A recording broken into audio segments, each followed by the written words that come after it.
The Wonderful Wizard of Oz by L. Frank Baum.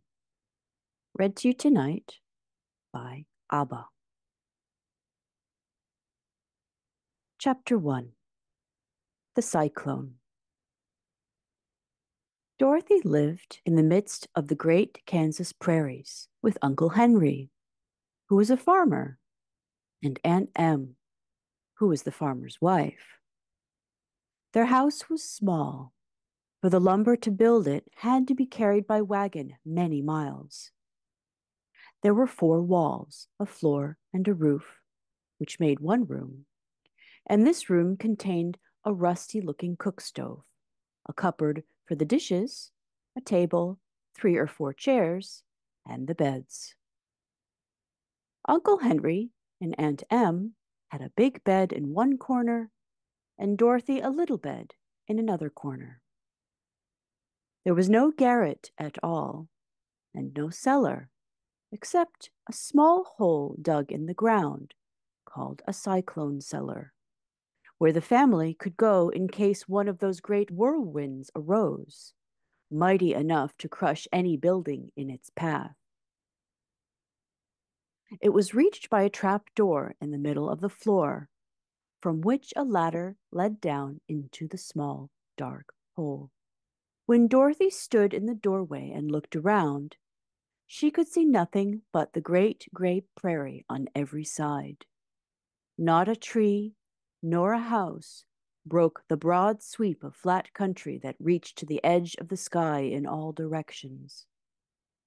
The sun had baked the plowed land into a gray mass, with little cracks running through it.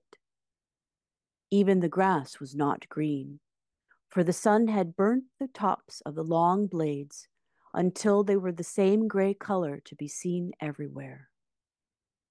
Once the house had been painted, but the sun blistered the paint, and the rains washed it away, and now the house was as dull and gray as everything else. When Aunt Em came there to live, she was a young, pretty wife. The sun and wind had changed her, too. They had taken the sparkle from her eyes and left them a sober gray. They had taken the red from her cheeks and lips, and they were gray also. She was thin and gaunt, and never smiled now. When Dorothy, who was an orphan, first came to her, Aunt Em had been so startled by the child's laughter that she would scream and press her hand upon her heart whenever Dorothy's merry voice reached her ears. She still looked at the little girl with wonder that she could find anything to laugh at. Uncle Henry never laughed. He worked hard from morning till night and did not know what joy was. He was gray also, from his long beard to his rough boots, and he looked stern and solemn and rarely spoke. It was Toto that made Dorothy laugh and saved her from growing as gray as her other surroundings. Toto was not gray. He was a little black dog with long silky hair and small black eyes that twinkled merrily on either side of his funny wee nose. Toto played all day long, and Dorothy played with him and loved him dearly. Today, however, they were not playing. Uncle Henry sat upon the doorstep and looked anxiously at the sky, which was even grayer than usual. Dorothy stood in the door with Toto in her arms and looked at the sky, too. Aunt Em was washing the dishes. From the far north, they heard a low wail of the wind, and Uncle Henry and Dorothy could see where the long grass bowed in waves before the coming storm. There now came a sharp whistling in the air from the south, and as they turned their eyes that way, they saw ripples in the grass coming from that direction also. Suddenly, Uncle Henry stood up. "There's a cyclone coming, Em," he called to his wife. "I'll go look after the stock." And then he ran towards the sheds where the cows and horses were kept. Aunt Em dropped her work and came to the door. One glance told her of the danger close at hand. "Quick, Dorothy!" she screamed. "Run for the cellar!" Toto jumped out of Dorothy's arms and hid under the bed, and the girl started to get him. Aunt Em, badly frightened, threw open the trap door in the floor and climbed down the ladder into the small, dark hole. Dorothy caught Toto at last and started to follow her aunt.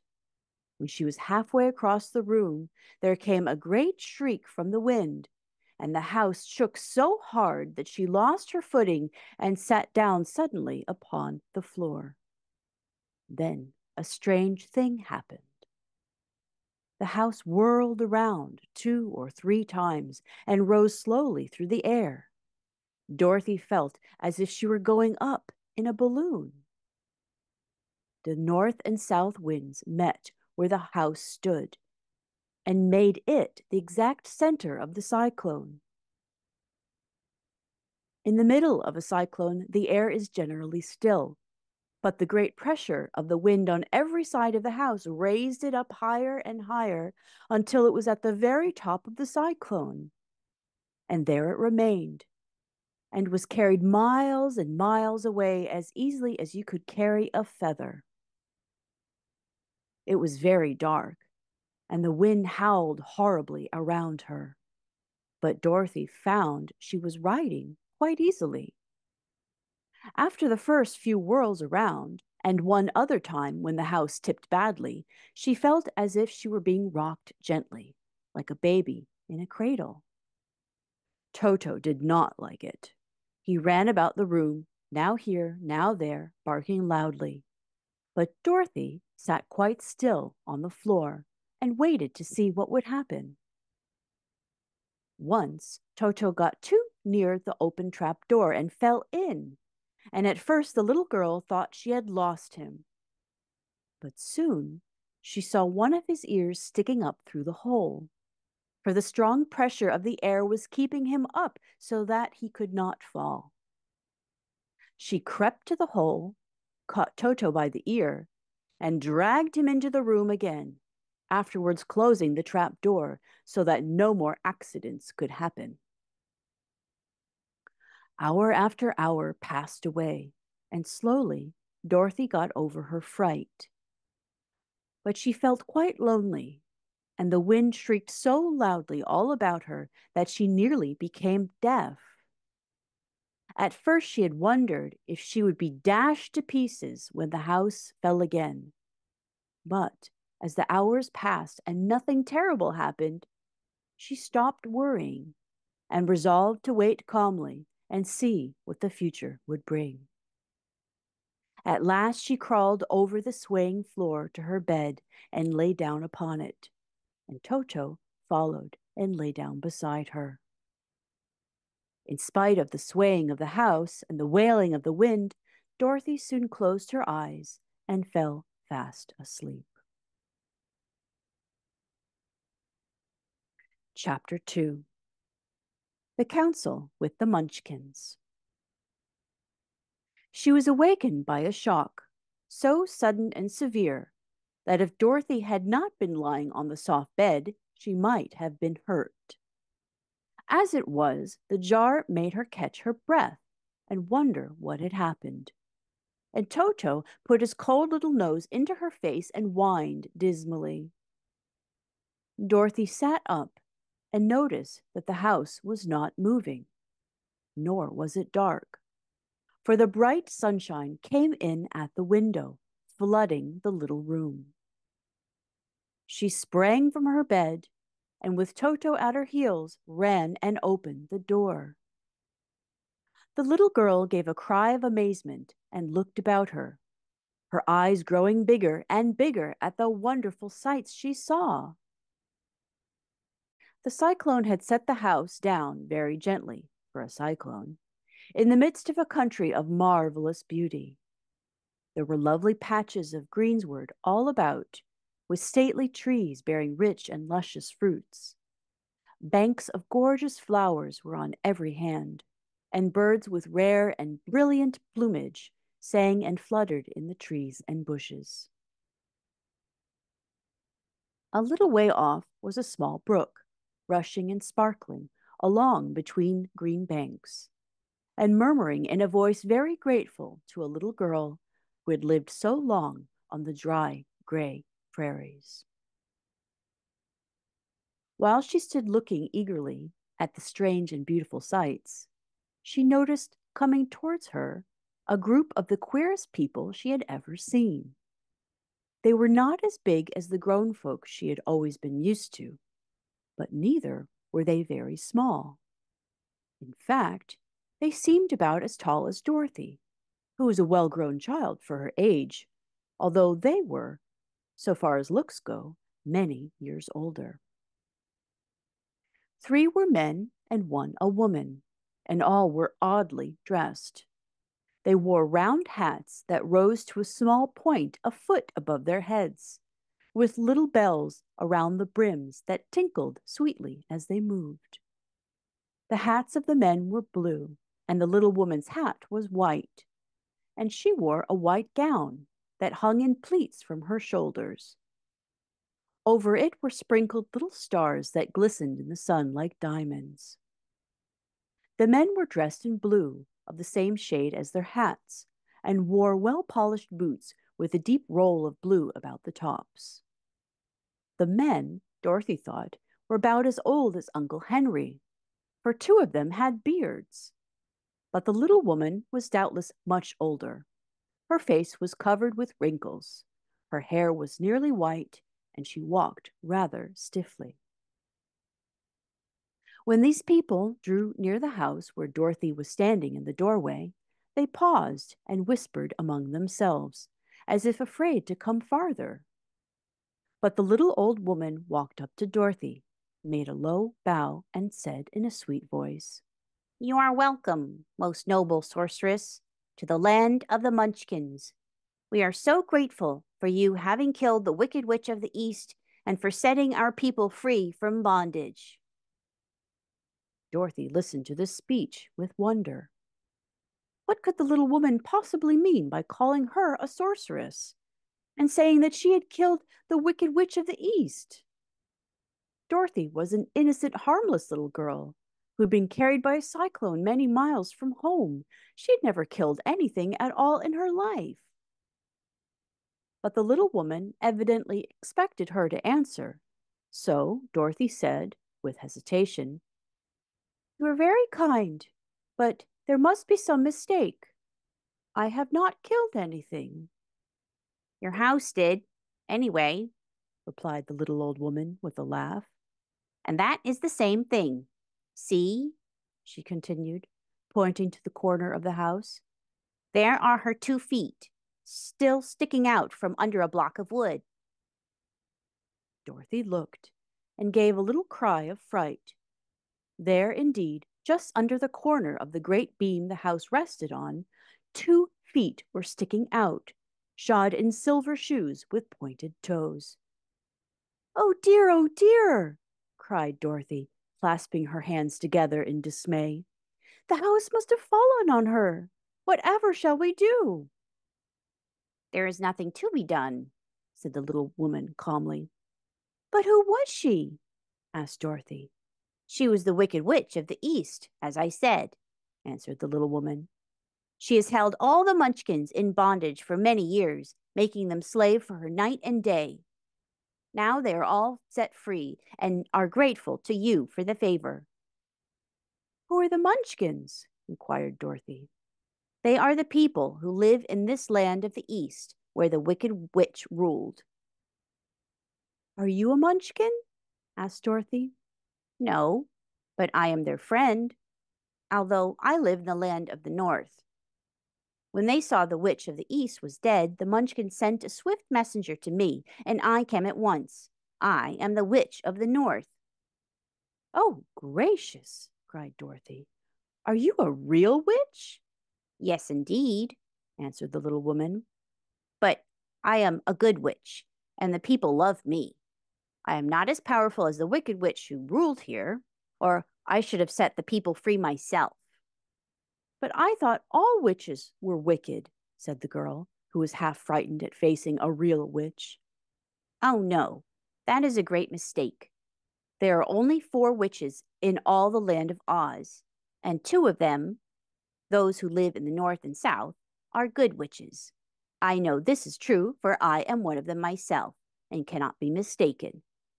Those who dwelt in the east and the west were, indeed, wicked witches.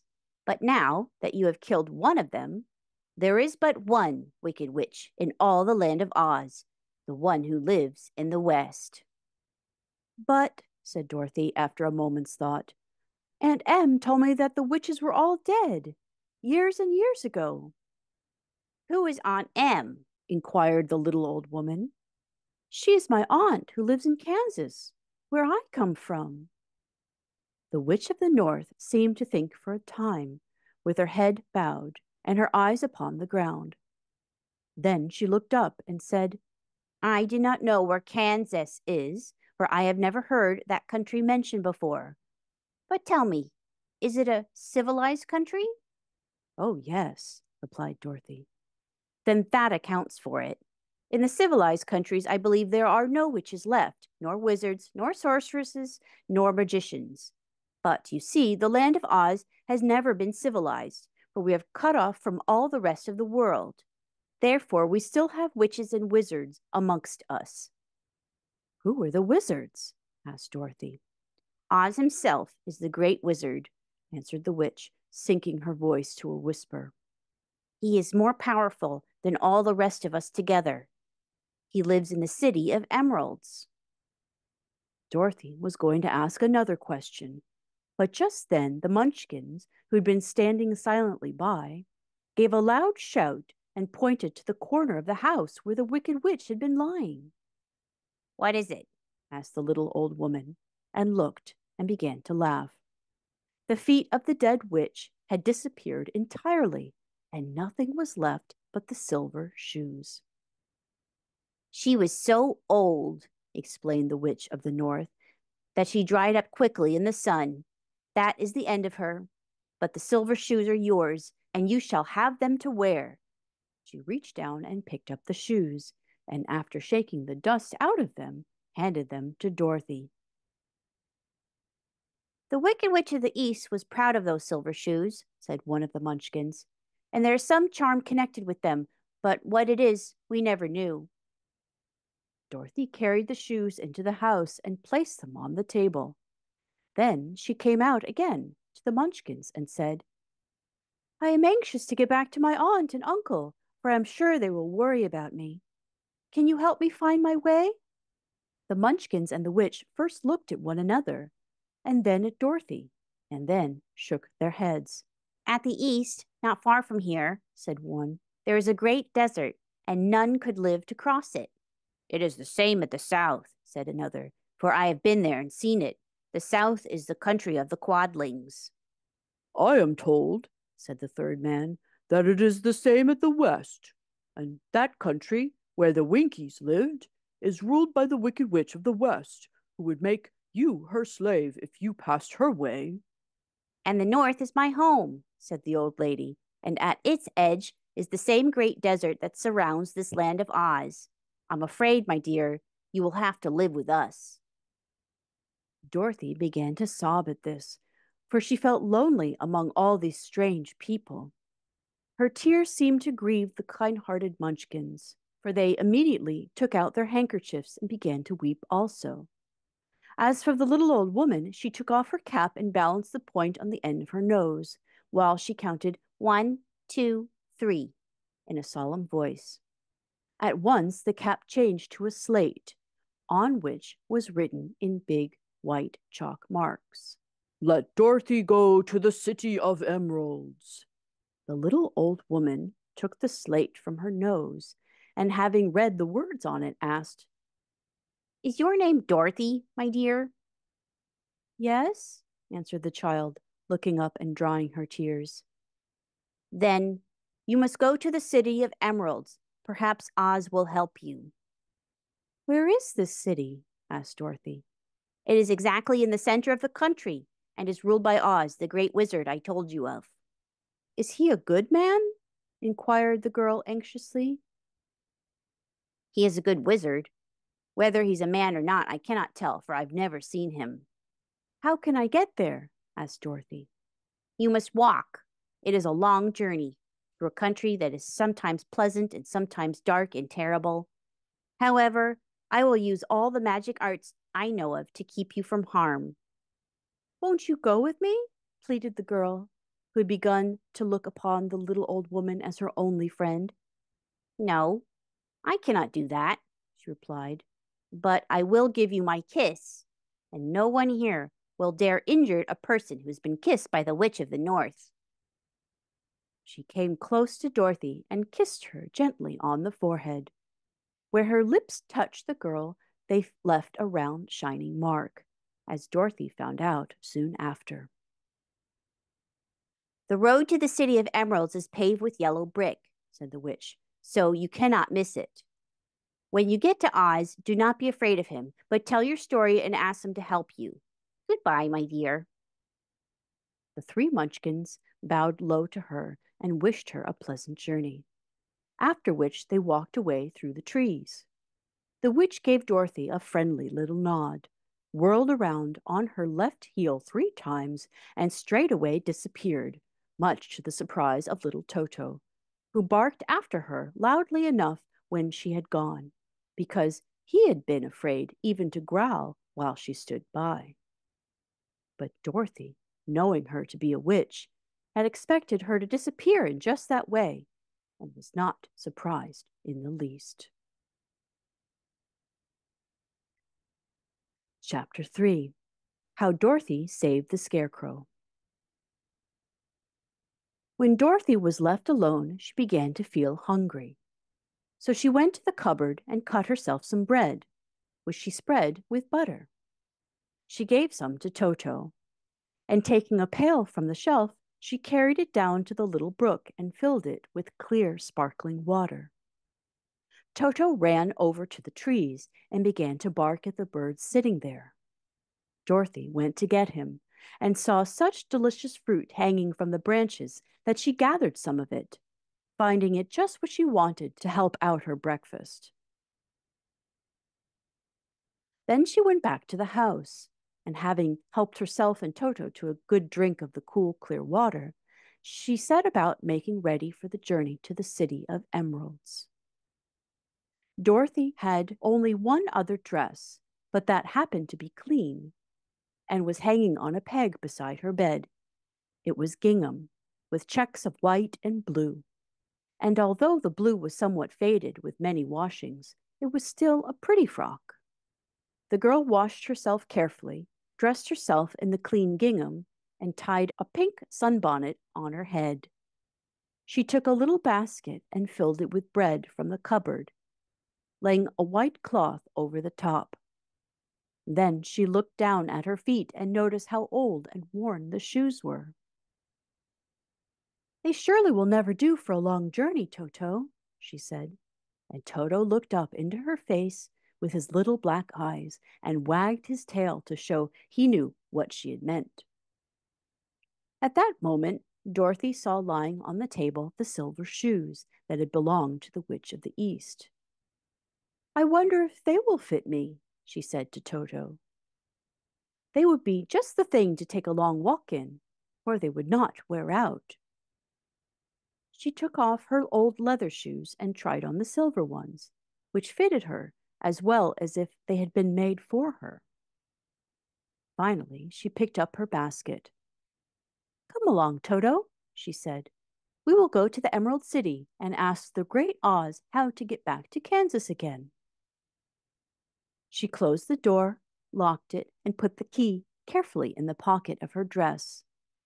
And so, with Toto trotting along soberly behind her, she started on her journey. There were several roads nearby, but it did not take her long to find the one paved with yellow bricks. Within a short time, she was walking briskly towards the Emerald City, her silver shoes tinkling merrily on the hard yellow roadbed. The sun shone bright and the birds sang sweetly, and Dorothy did not feel nearly so bad as you might think a little girl would who had been suddenly whisked away from her own country and set down in the midst of a strange land. She was surprised as she walked along to see how pretty the country was about her. There were neat fences at the side of the road, painted a dainty blue color, and beyond them were fields of grain and vegetables in abundance. Evidently, the Munchkins were good farmers and able to raise large crops.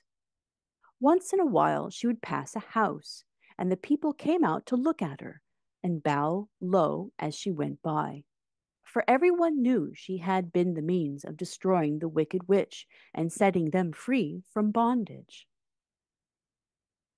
The houses of the Munchkins were odd-looking dwellings, for each one was round, with a big dome for a roof. All were painted blue, for in this country of the East, blue was the favorite color. Toward evening, when Dorothy was tired with her long walk and began to wonder where she should pass the night, she came to a house rather larger than the rest.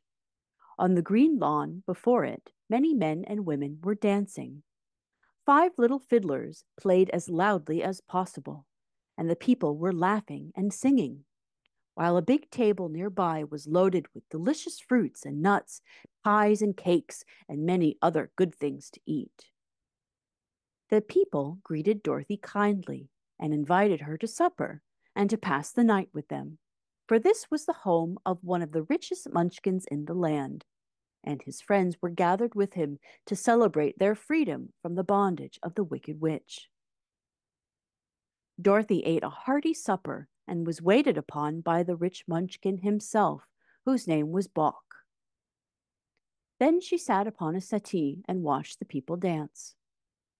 When Bock saw her silver shoes, she said, You must be a great sorceress. Why? Because you wear silver shoes and have killed the wicked witch. Besides, you have white in your frock, and only witches and sorceresses wear white. My dress is blue and white checked, said Dorothy, smoothing out the wrinkles in it. It is kind of you to wear that, said Bock. Blue is the color of the Munchkins, and white is the witch color. So we know you are a friendly witch. Dorothy did not know what to say to this, for all the people seemed to think her a witch, and she knew very well she was only an ordinary little girl who had come by the chance of a cyclone into a strange land. When she had tired watching the dancing, Bock led her into the house, where he gave her a room with a pretty bed in it. The sheets were made of blue cloth, and Dorothy slept soundly in them till morning, with Toto curled up on the blue rug beside her. She ate a hearty breakfast and watched a wee Munchkin baby who played with Toto and pulled his tail and crowed and laughed in a way that greatly amused Dorothy.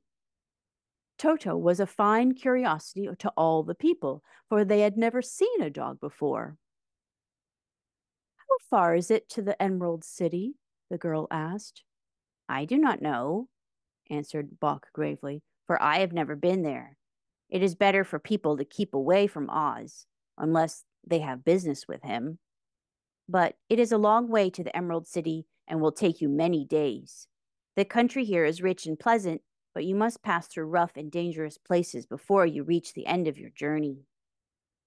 This worried Dorothy a little, but she knew that only the great Oz could help her get to Kansas again, so she bravely resolved not to turn back.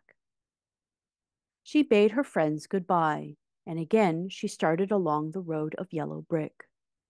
When she had gone several miles, she thought she would stop to rest, and so climbed to the top of the fence beside the road and sat down. There was a great cornfield beyond the fence, and not far away she saw a scarecrow placed high on a pole to keep the birds from the ripe corn. Dorothy leaned her chin upon her hand and gazed thoughtfully at the scarecrow. Its head was a small sack stuffed with straw, its eyes, nose, and mouth painted on it to represent a face. An old pointed blue hat that had belonged to some Munchkin was perched on his head, and the rest of the figure was a blue suit of clothes, worn and faded, which had also been stuffed with straw. On the feet were some old boots with blue tops, such as every man wore in this country, and the figure was raised above the stalks of corn by means of the pole stuck up its back.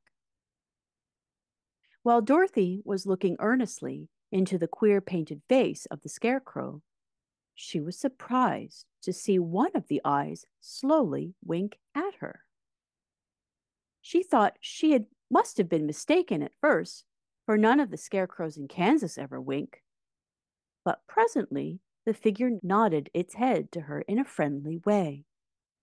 Then she climbed down from the fence and walked up to it, while Toto ran around the pole and barked. "Good day," said the scarecrow in a rather husky voice. "Did you speak?" asked the girl in wonder. "Certainly," said the scarecrow. "How do you do?" "I'm pretty well, thank you," replied Dorothy politely. "How do you do?" "I'm not feeling well," said the scarecrow with a smile, "for it is very tedious being perched up here night and day to scare away the crows." "Can't you get down?" asked Dorothy. "No, for this pole is stuck up my back. If you'll please take away the pole, I shall be greatly obliged to you." Dorothy reached up both arms and lifted the figure off the pole. For being stuffed with straw, it was quite light. "Thank you very much," said the scarecrow when he had been set down on the ground. "I feel like a new man." Dorothy was puzzled at this, for it sounded queer to hear a stuffed man speak and to see him bow and walk along beside her. "Who are you?" asked the scarecrow when he had stretched himself and yawned. "And where are you going?" "My name is Dorothy," said the girl, "and I am going to the Emerald City to ask the great Oz to send me back to Kansas." "And where is the Emerald City?" he inquired. "And who is Oz?" "Why, you don't know?" she returned in surprise. "No, indeed. I don't know anything. You see, I am stuffed, so I have no brains at all," he answered sadly. "Oh," said Dorothy, "I'm awfully sorry for you." "Do you think," he asked, "if I go to the Emerald City with you, that Oz would give me some brains?" "I cannot tell," she returned, "but you may come with me if you like. If Oz will not give you any brains, you'll be no worse off than you are now." "That is true," said the scarecrow. "You see," he continued confidently, "I don't mind my legs and arms and body being stuffed because I cannot get hurt. If anyone treads on my toes or sticks a pin into me, it doesn't matter because I can't feel it. But I do not want people to call me a fool. And if my head stays stuffed with straw instead of with brains, as yours is, how am I ever to know anything?" "I understand how you feel," said the little girl, who was truly sorry for him. "If you'll come with me, I'll ask Oz to do all he can for you." "Thank you," he answered gratefully. They walked back to the road. Dorothy helped him over the fence, and they started along the path of yellow brick for the Emerald City. Toto did not like this addition to the party at first. He smelled around the stuffed man as if he suspected there might be a nest of rats in his straw, and he often growled in an unfriendly way at the scarecrow. "Don't mind Toto," said Dorothy to her new friend. "He never bites." "Oh, I am not afraid," replied the scarecrow. "He cannot hurt the straw. Do let me carry that basket for you. I shall not mind it, for I cannot get tired. I'll tell you a secret," he continued as he walked along. "There's only one thing in the world I'm afraid of." "What is that?" asked Dorothy. "The Munchkin farmer who made you?" "No," answered the scarecrow. "It's a lighted match." Chapter 4. The Road Through the Forest. After a few hours, the road began to be rough, and the walking grew so difficult that the scarecrow often stumbled over the yellow bricks, which were here very uneven. Sometimes, indeed, they were broken or missing altogether, leaving holes that Toto jumped across and Dorothy walked around. As for the Scarecrow, having no brains, he walked straight ahead, and so stepped into the holes and fell at full length on the hard bricks. It would never hurt him, however, and Dorothy would pick him up and set him upon his feet again, while he joined her in laughing merrily at his own mishap. The farms were not nearly so well cared for here as they were farther back. There were fewer houses and fewer fruit trees, and the farther they went, the more dismal and lonesome the country became. At noon they sat down by the roadside, near a little brook, and Dorothy opened her basket and got out some bread. She offered a piece to the Scarecrow, but he refused. I am never hungry, and it is a lucky thing I am not, for my mouth is only painted, and if I should cut a hole in it so I could eat, the straw I'm stuffed with would come out, and that would spoil the shape of my head. Dorothy saw at once that this was true, so she only nodded and went on eating her bread. Tell me something about yourself and the country you came from, said the Scarecrow when she had finished her dinner. So she told him all about Kansas and how gray everything was there, and how the cyclone had carried her to this queer land of Oz. The Scarecrow listened carefully and said, I cannot understand why you should wish to leave this beautiful country and go back to the dry, gray place you call Kansas. That is because you have no brains, answered the girl. No matter how dreary and gray our homes are, we people of flesh and blood would rather live there than in any other country, be it ever so beautiful. There is no place like home. The Scarecrow sighed.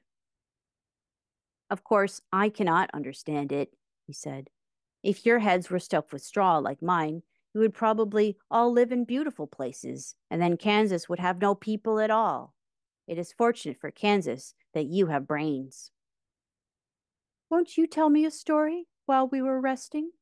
Asked the child. The Scarecrow looked at her reproachfully and answered, My life has been so short that I really know nothing whatever.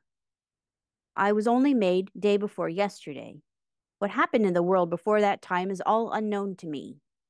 Luckily, when the farmer made my head, one of the first things he did was to paint my ears so that I heard what was going on. There was another munchkin with him, and the first thing I heard was the farmer saying, How do you like those ears? They aren't straight, answered the other. Never mind, said the farmer. They are ears just the same, which was true enough. Now I'll make the eyes, said the farmer. So he painted my right eye, and as soon as it was finished, I found myself looking at everything around me with a great deal of curiosity, for this was my first glimpse of the world. But that's a rather pretty eye, remarked the munchkin, who was watching the farmer. Blue paint is just the color for eyes. I think I will make the other a little bigger, said the farmer. And when the second eye was done, I could see much better than before.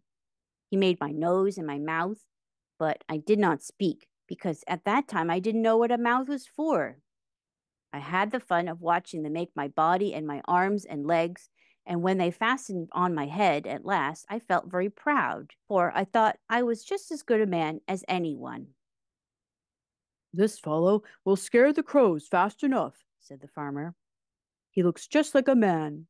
Why, he is a man, said the other. And I quite agreed with him. The farmer carried me under his arm to the cornfield and set me up on a tall stick, where you found me. He and his friend soon after walked away and left me alone. I did not like to be deserted this way, so I tried to walk after them, but my feet would not touch the ground, and I was forced to stay on that pole. It was a lonely life to lead, for I had nothing to think of, having been made such a little while before. Many crows and other birds flew onto the cornfield, but as soon as they saw me, they flew away again, thinking I was a munchkin, and this pleased me and made me feel that I was quite an important person. By and by, an old crow flew near me, and after looking at me carefully, he perched upon my shoulder and said, I wonder if that farmer thought to fool me in this clumsy manner. Any crow of sense could see that you are only stuffed with straw. Then he hopped down at my feet and ate all the corn he wanted. The other birds, seeing he was not harmed by me, came to eat the corn too, so in a short time there was a great flock of them about me. I felt sad at this, for it showed I was not such a good scarecrow after all. But the old crow comforted me, saying, If you only had brains in your head, you would be as good a man as any of them, and a better man than some of them. Brains are the only thing worth having in this world, no matter whether one is a crow or a man. After the crows had gone, I thought this over, and I decided I would try hard to get some brains. By good luck, you came along and pulled me off the stake, and from what you say, I am sure the great Oz will give me brains as soon as we get to the Emerald City. I hope so, said Dorothy earnestly, since you seem anxious to have them. Oh, yes, I am anxious, returned the Scarecrow. It is such an uncomfortable feeling to know one is a fool. Well, said the girl, let us go. And she handed the basket to the Scarecrow.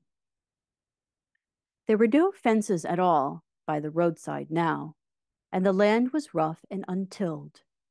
Toward evening they came to a great forest, where the trees grew so big and close together that their branches met over the road of yellow brick.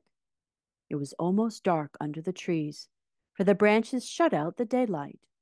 But the travelers did not stop and went on into the forest. If this road goes in, it must come out, said the Scarecrow. And as the Emerald City is at the other end of the road, we must go wherever it leads us. Anyone would know that, said Dorothy.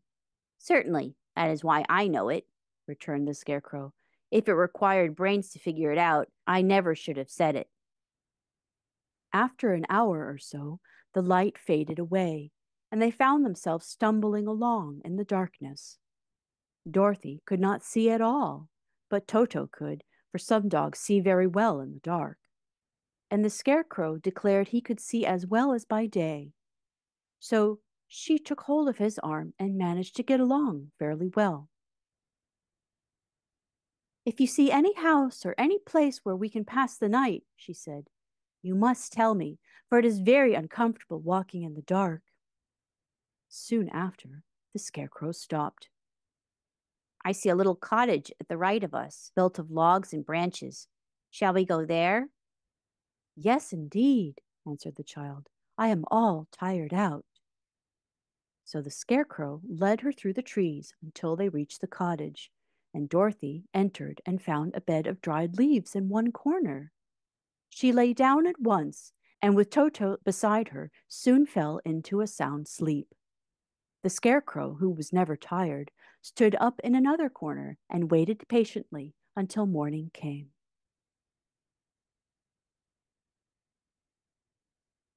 Chapter 5.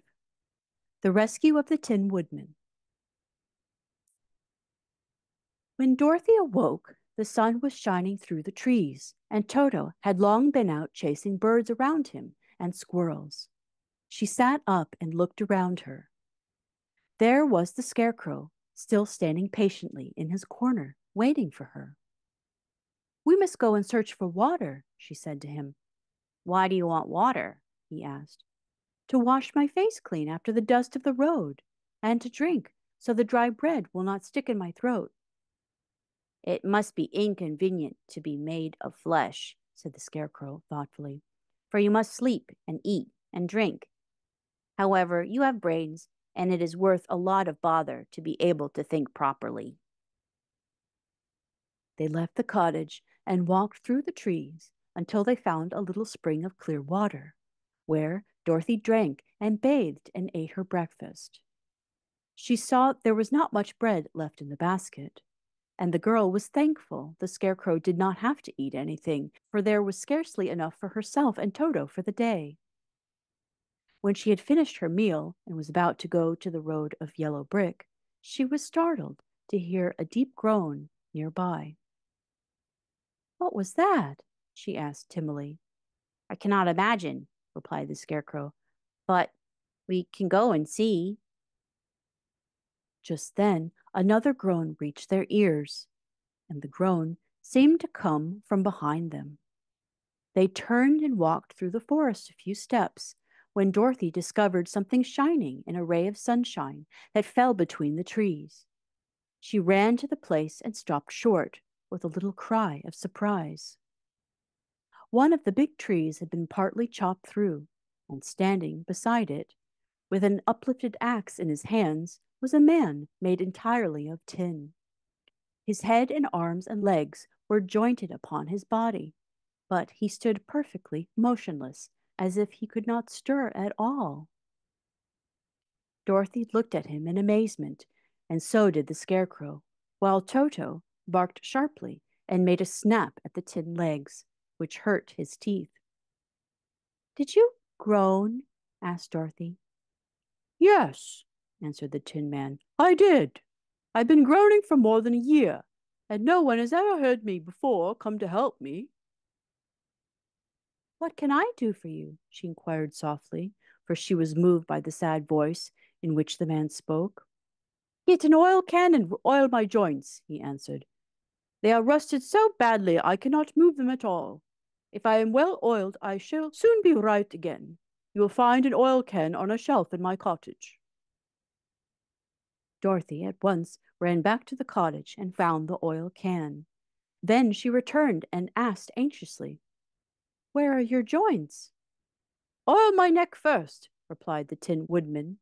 So she oiled it, and as it was quite badly rusted, the Scarecrow took hold of the tin head and moved it gently from side to side until it worked freely, and then the man could turn it himself.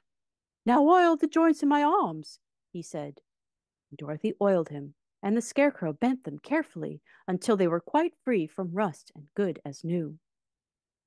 The Tin Woodman gave a sigh of satisfaction and lowered his axe, which he leaned against the tree. "This is a great comfort," he said. "I have been holding that axe in the air ever since I rusted, and I am glad to be able to put it down at last. Now, if you will oil the joints of my legs, I shall be right once more." So they oiled his legs until he could move them freely, and he thanked them again and again for his release, for he seemed a very polite creature and very grateful. "I might have stood there always if you had not come along," he said. "So you have certainly saved my life. How did you happen to be here?" "We are on our way to the Emerald City to see the Great Oz," she answered, "and we stopped at your cottage to pass the night." "Why do you wish to see Oz?" he asked. "I want him to send me back to Kansas, and the Scarecrow wants him to put a few brains into his head," she replied. The Tin Woodman appeared to think deeply for a moment, and then he said, "Do you suppose Oz could give me a heart?" "Why, I guess so," Dorothy answered. "It would be as easy as to give the Scarecrow brains." "True," the Tin Woodman returned. "So, if you allow me to join your party, I will go to the Emerald City and ask Oz to help me." Come along, said the Scarecrow heartily, and Dorothy added that she'd be pleased to have his company. So the Tin Woodman shouldered his axe, and they all passed through the forest until they came to the road that was paved with yellow brick. The Tin Woodman had asked Dorothy to put the oil can in her basket. "If I should get caught in the rain and rust again, I would need the oil can badly." It was a bit of good luck to have their new comrade join the party, for soon after they had begun their journey again, they came to a place where the trees and branches grew so thick over the road that the travelers could not pass. But the Tin Woodman set to work with his axe and chopped so well that he soon cleared a passage for the entire party. Dorothy was thinking so earnestly as they walked along that she did not notice when the Scarecrow stumbled into a hole and rolled over to the side of the road. Indeed, he was obliged to call her to help him up again. "Why didn't you walk around the hole?" asked the Tin Woodman. "I don't know enough," replied the Scarecrow cheerfully. "My head is stuffed with straw, you know." That is why I'm going to Oz to ask him for some brains. Oh, I see, said the Tin Woodman. But after all, brains are not the best things in the world. Have you any? Inquired the Scarecrow. No, my head is quite empty, answered the Woodman. But once I had brains, and a heart also. So having tried them both, I would much rather have a heart. And why is that? Asked the Scarecrow. I will tell you my story, and then you will know. So, while they were walking through the forest, the Tin Woodman told the following story. I was born the son of a woodman who chopped down trees in the forest and sold the wood for a living. When I grew up, I too became a wood chopper, and after my father died, I took care of my old mother as long as she lived. Then I made up my mind that instead of living alone, I would marry, so that I would not become lonely. There was one of the Munchkin girls who was so beautiful that I soon grew to love her with all my heart. She, on her part, promised to marry me as soon as I could earn her enough money to build a better house for her. So I set to work harder than ever. But the girl lived with an old woman who did not want her to marry anyone, for she was so lazy she wished the girl to remain with her and do the cooking and the housework. So the old woman went to the Wicked Witch of the East and promised her 2 sheep and a cow if she would prevent the marriage. Thereupon the Wicked Witch enchanted my axe, and when I was chopping away at my best one day, for I was anxious to get the new house and my wife as soon as possible, the axe slipped all at once and cut off my left leg. This at first seemed a great misfortune, for I knew a one-legged man could not do very well as a wood chopper. So I went to a tinsmith and had him make me a new leg out of tin. The leg worked very well once I was used to it, but my action angered the Wicked Witch of the East, for she had promised the old woman I should not marry the pretty Munchkin girl. When I began chopping again, my axe slipped and cut off my right leg. Again I went to the tinsmith, and again he made me a leg out of tin. After this, the enchanted axe cut off my arms, one after the other. But, nothing daunted, I had them replaced with tin ones. The Wicked Witch then made the axe slip and cut off my head. And at first I thought that was the end of me. But the tinsmith happened to come along, and he made me a new head out of tin. I thought I had beaten the Wicked Witch then, and I worked harder than ever, but I little knew how cruel my enemy could be. She thought of a new way to kill my love for the beautiful Munchkin maiden, and made my axe slip again, so that it cut right through my body, splitting me into 2 halves. Once more the tinsmith came to my help and made me a body of tin, fastening my tin arms and legs and head to it by means of joints, so that I could move around as well as ever. But alas, I had now no heart, so that I lost all my love for the Munchkin girl, and did not care whether I married her or not. I suppose she is still living with the old woman, waiting for me to come after her. My body shone so brightly in the sun that I felt very proud of it, and did not matter if my axe slipped, for it could not cut me. There was only one danger, that my joints could rust. But I kept an oil can in my cottage, and took care to oil myself whenever I needed it. However, there came a day when I forgot to do this, and, being caught in a rainstorm, before I thought of the danger, my joints had rusted, and I was left to stand in the woods until you came to help me. It was a terrible thing to undergo, but the year I stood there, I had time to think that the greatest loss I had known was the loss of my heart. While I was in love, I was the happiest man on earth, but no one can love who has not a heart, and so I am resolved to go ask Oz to give me one. If he does, I will go back to the Munchkin maiden and marry her. Both Dorothy and the Scarecrow had been greatly interested in the story of the Tin Woodman, and now they knew why he was so anxious to get a new heart. All the same, said the Scarecrow, I shall not ask for brains instead of a heart, for a fool would not know what to do with a heart if he had one. I shall take the heart, returned the Tin Woodman, for brains do not make one happy, and happiness is the best thing in the world." Dorothy did not say anything, for she was puzzled to know which of her two friends was right, and she decided if she could only get back to Kansas and Aunt Em, it did not matter so much whether the woodman had no brains or the scarecrow no heart, or each got what he wanted. What worried her most was that the bread was nearly gone, and another meal for herself and Toto would empty the basket.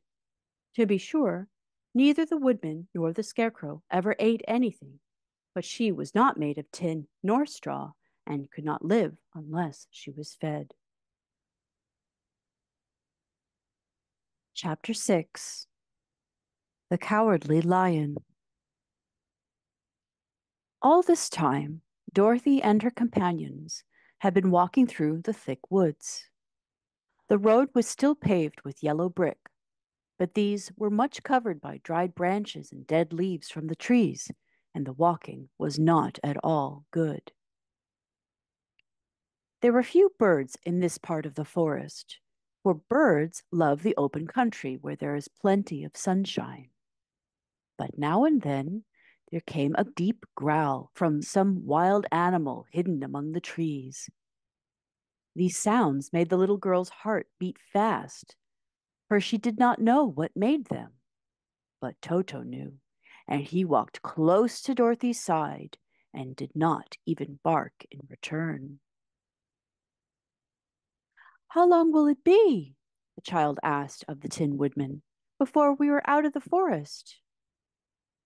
"I cannot tell," was the answer, "for I have never been to the Emerald City. But my father went there once when I was a boy, and he said it was a long journey through dangerous country. Although near to the city where Oz dwells, the country is beautiful. But I am not afraid, so long as I have my oil can, and nothing can hurt the Scarecrow, while you bear upon your forehead the mark of the Good Witch's kiss, and that will protect you from harm." "But Toto," said the girl anxiously, "what will protect him?" "We must protect him ourselves, if he is in danger," replied the Tin Woodman. Just as he spoke, there came from the forest a terrible roar, and the next moment a great lion bounded into the road. With one blow of his paw, he sent the Scarecrow spinning over and over to the edge of the road, and then he struck at the Tin Woodman with his sharp claws. But, to the lion's surprise, he could make no impression on the tin, although the woodman fell over in the road and lay still. Little Toto, now that he had an enemy to face, ran barking toward the lion, and the great beast had opened his mouth to bite the dog, when Dorothy, fearing Toto would be killed, and heedless of danger, rushed forward and slapped the lion upon his nose as hard as she could, while she cried out, "Don't you dare bite Toto! You ought to be ashamed of yourself, a big beast like you, to bite a poor little dog." "I didn't bite him," said the lion, as he rubbed his nose with his paw where Dorothy had hit it. "No, but you tried to," she retorted. "You are nothing but a big coward." "I know it," said the lion, hanging his head in shame. "I've always known it. But how can I help it?" "I don't know. To think of your striking a stuffed man like the poor Scarecrow." "Is he stuffed?" asked the lion in surprise, as he watched her pick up Scarecrow and set him upon his feet, while she patted him into shape again. "Of course he's stuffed," replied Dorothy, who was still angry. "That's why he went over so easily," remarked the lion. "It astonished me to see him whirl round so. Is the other one stuffed also?" "No," said Dorothy. "He's made of tin." And she helped the woodman up again. "That's why he nearly blunted my claws," said the lion. "When they scratched against the tin, it made a cold shiver run down my back." "What is that little animal you are so tender of?" "He is my dog, Toto," answered Dorothy. "Is he made of tin or stuffed?" asked the lion. "Neither. He's a a meat dog," said the girl. Oh, he's a curious animal and seems remarkably small now that I look at him. No one would think of biting such a little thing, except a coward like me, continued the lion sadly. What makes you a coward? Asked Dorothy, looking at the great beast in wonder, for he was as big as a small horse. It's a mystery, replied the lion. I suppose I was born that way. All the other animals in the forest naturally expect me to be brave, for the lion is everywhere thought to be the king of beasts. I learned that if I roared very loudly, every living thing was frightened and got out of my way. Whenever I met a man, I've been awfully scared, but I just roared at him, and he has always run away as fast as he could go. If the elephants and the tigers and the bears had ever tried to fight me, I should have run myself. I'm such a coward. But just as soon they'll hear me roar, and they'll all try to get away from me, and of course I let them go. But that isn't right. The king of beasts shouldn't be a coward, said the scarecrow. I know it, returned the lion, wiping a tear from his eye with the tip of his tail. It is my great sorrow. It makes my life very unhappy. But whenever there is danger, my heart begins to beat fast. Perhaps you have heart disease, said the Tin Woodman. It may be, said the lion. If you have, continued the Tin Woodman, you ought to be glad, for it proves you have a heart. For my part, I have no heart, so I cannot have heart disease. Perhaps, said the lion thoughtfully, if I had no heart, I should not be a coward. Have you brains? Asked the scarecrow.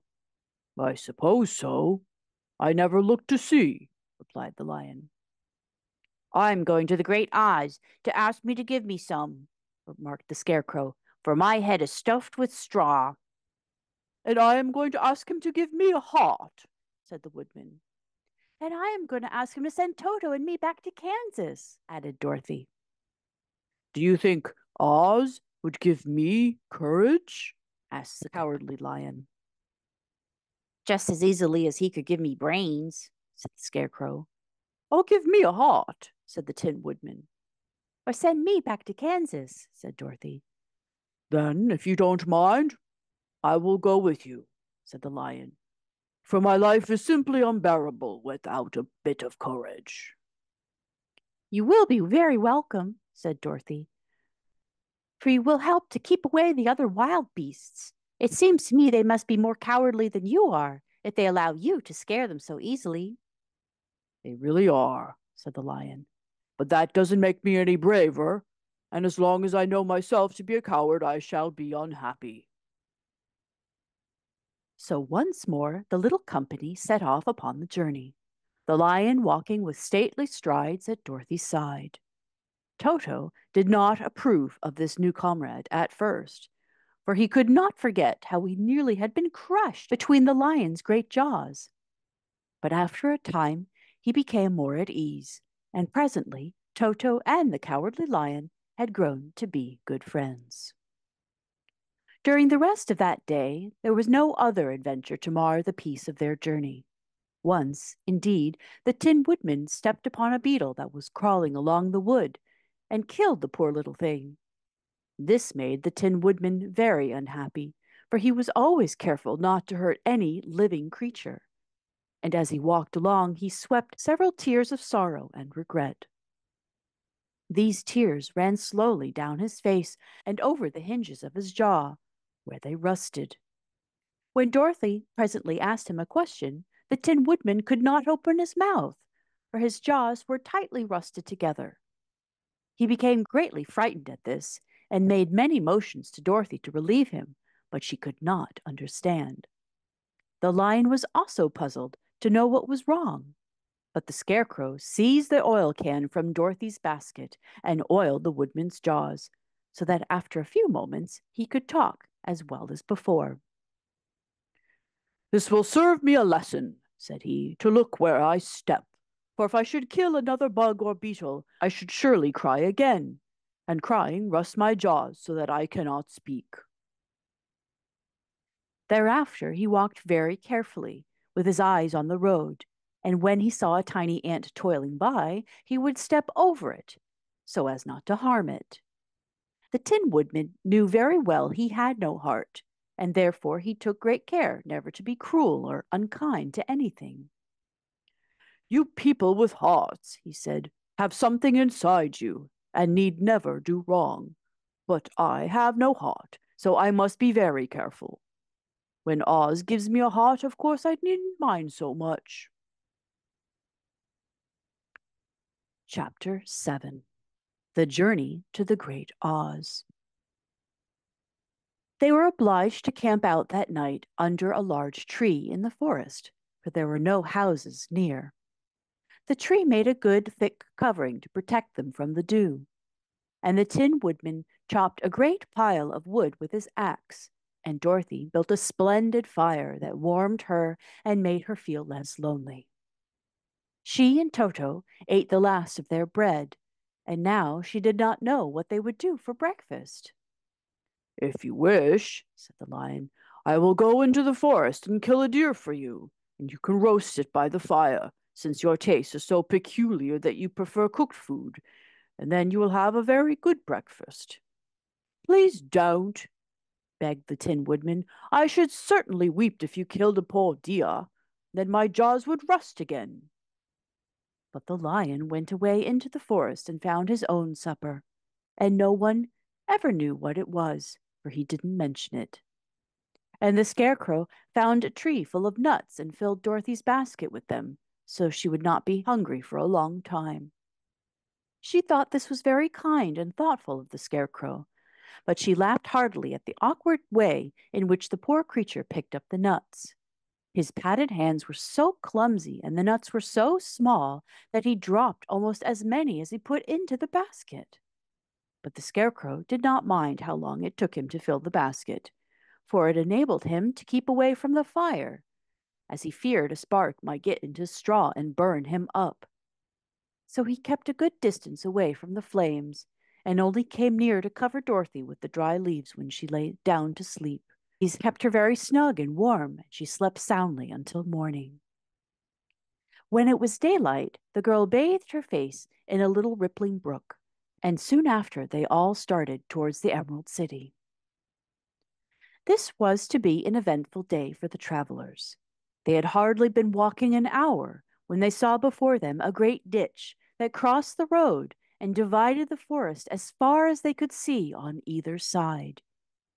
It was a very wide ditch, and when they crept up to the edge and looked into it, they could see it was also very deep, and there were many jagged rocks at the bottom. The sides were so steep that none of them could climb down, and for a moment it seemed that their journey must end. What shall we do? Asked Dorothy despairingly.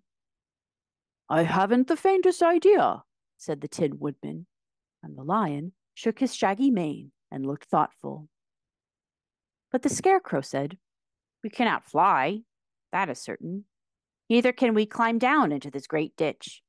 Therefore, if you cannot jump over it, we must stop where we are. I think I could jump over it, said the Cowardly Lion, after measuring the distance carefully in his mind. Then we are all right, answered the Scarecrow, for you can carry us all over on your back one at a time. Well, I will try it, said the Lion. Who will go first? I will, declared the Scarecrow, for if you found that you could not jump over the gulf, Dorothy would be killed, or the Tin Man badly dented on the rocks below. But if I am on your back, it will not matter so much, for the fall will not hurt me at all. I am terribly afraid of falling myself, said the Cowardly Lion, but I suppose there is nothing to do but try it. So get on my back, and we will make the attempt. The Scarecrow sat upon the lion's back, and the big beast walked to the edge of the gulf and crouched down. Why don't you run and jump? Asked the Scarecrow. Because that isn't the way we lions do these things, he replied. Then, giving a great spring, he shot through the air and landed safely on to the other side. They were all greatly pleased to see how easily he did it. And after the Scarecrow had got down from his back, and the lion sprang across the ditch again. Dorothy thought she would go next, so she took Toto in her arms and climbed on the lion's back, holding tightly to his mane with one hand. The next moment it seemed as if she were flying through the air, and then, before she had time to think about it, she was safe on the other side. The lion went back a third time and got the Tin Woodman, and they all sat down for a few moments to give the beast a chance to rest, for his great leaps had made his breath short, and he panted like a big dog that had been running too long. They found the forest very thick on this side, and it looked dark and gloomy. After the lion had rested, they started along the road of yellow brick, silently wondering, each in his own mind, if ever they would come to the end of the woods and reach the bright sunshine again. To add to their discomfort, they soon heard strange noises in the depths of the forest, and the lion whispered to them that it was in this part of the country that the Kalidas lived. "What are the Kalidas?" asked the girl. "They are monstrous beasts with bodies like bears and heads like tigers," replied the lion, "and with claws so long and sharp that they could tear me in two as easily as I could kill Toto. I am terribly afraid of the Kalidas." "I'm not surprised that you are," returned Dorothy. "They must be dreadful beasts." The lion was about to reply when suddenly they came to another gulf across the road. But this one was so broad and deep that the lion knew at once he could not leap across it. So they sat down to consider what they should do. And after serious thought, the Scarecrow said, "Here's a great tree standing close to the ditch. If the Tin Woodman can chop it down so that it will fall to the other side, we can walk across it easily." "That is a first-rate idea," said the lion. "One would almost suspect you had brains in your head instead of straw." The woodman set to work at once, and so sharp was his axe that the tree was soon chopped nearly through. Then the lion put his strong front legs against the tree and pushed with all his might, and slowly the big tree tipped and fell with a crash across the ditch, with its top branches on the other side. They had just started to cross this queer bridge when a sharp growl made them all look up, and to their horror they saw, running towards them, two great beasts with bodies like bears and heads like tigers. "They're the Kalidas," said the Cowardly Lion, beginning to tremble. "Quick," said the Scarecrow. "Let's cross over." So Dorothy went first, holding Toto in her arms, and the Tin Woodman followed, and the Scarecrow came next.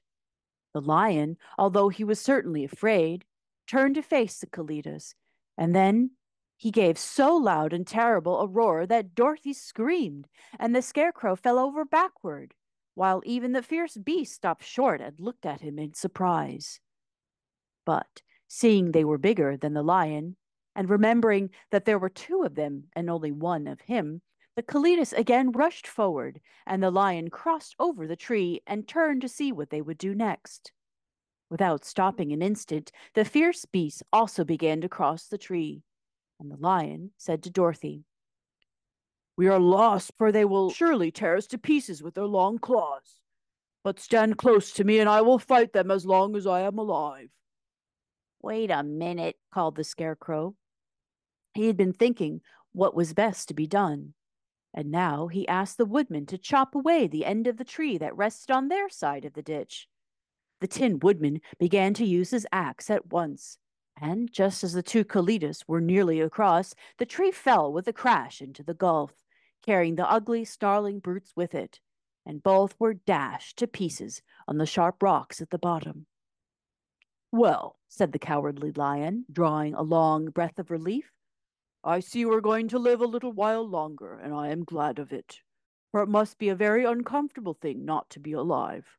Those creatures frightened me so badly, my heart is beating yet." "Ah," said the Tin Woodman sadly, "I wish I had a heart to beat." This adventure made the travelers more anxious than ever to get out of the forest, and they walked so fast that Dorothy became tired and had to ride on the lion's back. To their great joys, the trees became thinner the farther they advanced, and in the afternoon they suddenly came upon a broad river flowing swiftly just before them. On the other side of the water, they could see the road of yellow brick running through a beautiful country, with green meadows dotted with bright flowers, and all the road bordered with trees hanging full of delicious fruit. They were greatly pleased to see this delightful country before them. "How shall we cross the river?" asked Dorothy. That is easily done, replied the Scarecrow. The Tin Woodman must build us a raft so we can float to the other side. So the woodman took his axe and began to chop down small trees to make a raft. And while he was busy at this, the Scarecrow found on the river bank a tree full of fine fruit. This pleased Dorothy, who had eaten nothing but nuts all day, and she made a hearty meal of the ripe fruit. But it takes time to make a raft, even when one is as industrious and untiring as the Tin Woodman. And when night came, the work was not done. So they found a cozy place under the trees, where they slept well until the morning. And Dorothy dreamed of the Emerald City and of the good wizard Oz, who would soon send her back to her own home again. Chapter 8. The Deadly Poppy Field. Our little party of travelers awakened the next morning, refreshed and full of hope, and Dorothy breakfasted like a princess off peaches and plums from the trees beside the river. Behind them was the dark forest they had passed safely through, although they had suffered many discouragements. But before them was a lovely sunny country that seemed to beckon them on to the Emerald City. To be sure, the broad river now cut them off from this beautiful land. But the raft was nearly done, and after the Tin Woodman had cut a few more logs and fastened them together with wooden pins, they were ready to start.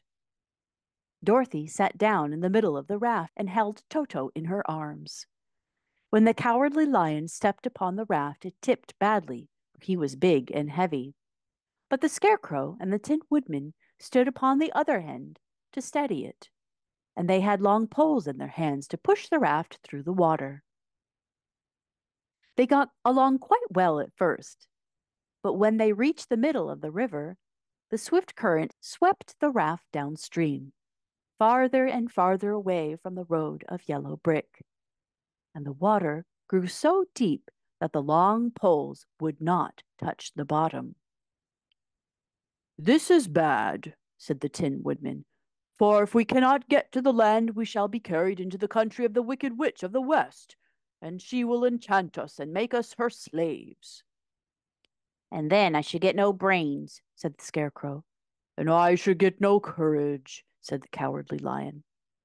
"And I should get no heart," said the Tin Woodman. "And I should never get back to Kansas," said Dorothy.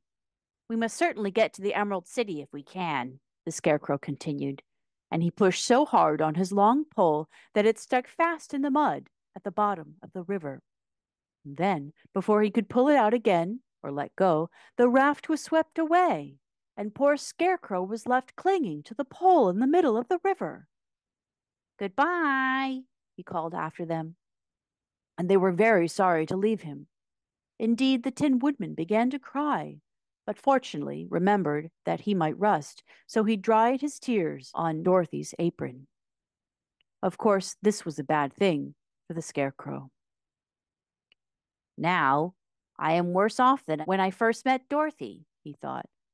"Then I was stuck on a pole in a cornfield where I could make believe scare the crows at any rate. But surely there is no use for a Scarecrow stuck on a pole in the middle of a river. I'm afraid I shall never have any brains after all." Down the stream the raft floated, and the poor Scarecrow was left far behind. Then the Lion said, "Something must be done to save us. I think I can swim to the shore and pull the raft after me, if you will only hold fast to the tip of my tail." So he sprang into the water, and the Tin Woodman caught fast hold of his tail. Then the Lion began to swim with all his might towards the shore. It was hard work, although he was so big. But by and by they were drawn out of the current, and then Dorothy took the Tin Woodman's long pole and helped push the raft to the land. They were all tired out when they reached the shore at last and stepped off the pretty green grass. And they also knew that the stream had carried them a long way past the road of yellow brick that led to the Emerald City. What shall we do now? Asked the Tin Woodman as the lion lay down on the grass to let the sun dry him. We must get back to the road in some way, said Dorothy.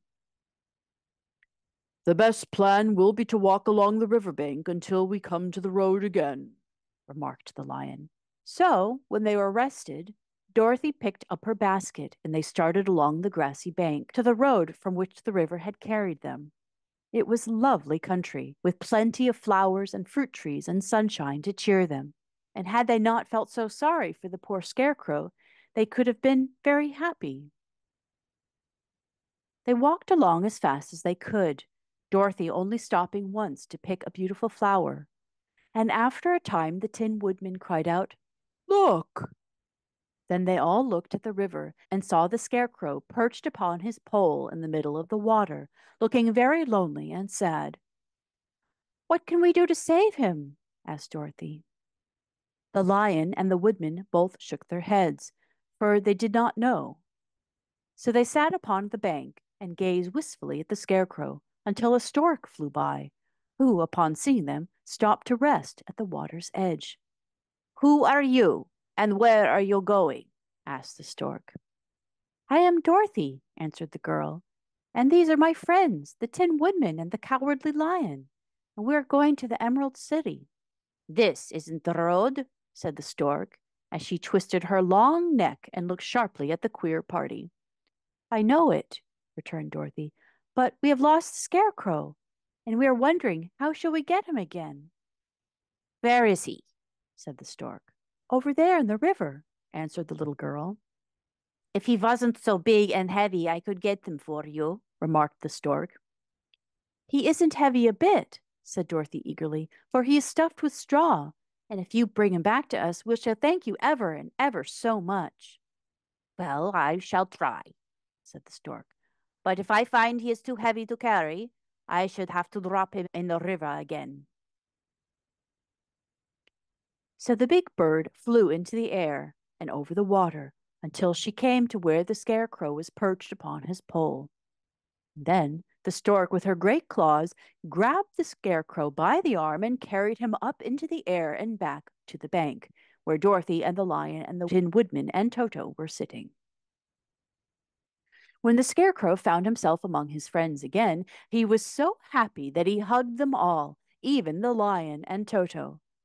And as they walked along, he sang, "Told-a-reedy-yo" at every step, and he felt so gay.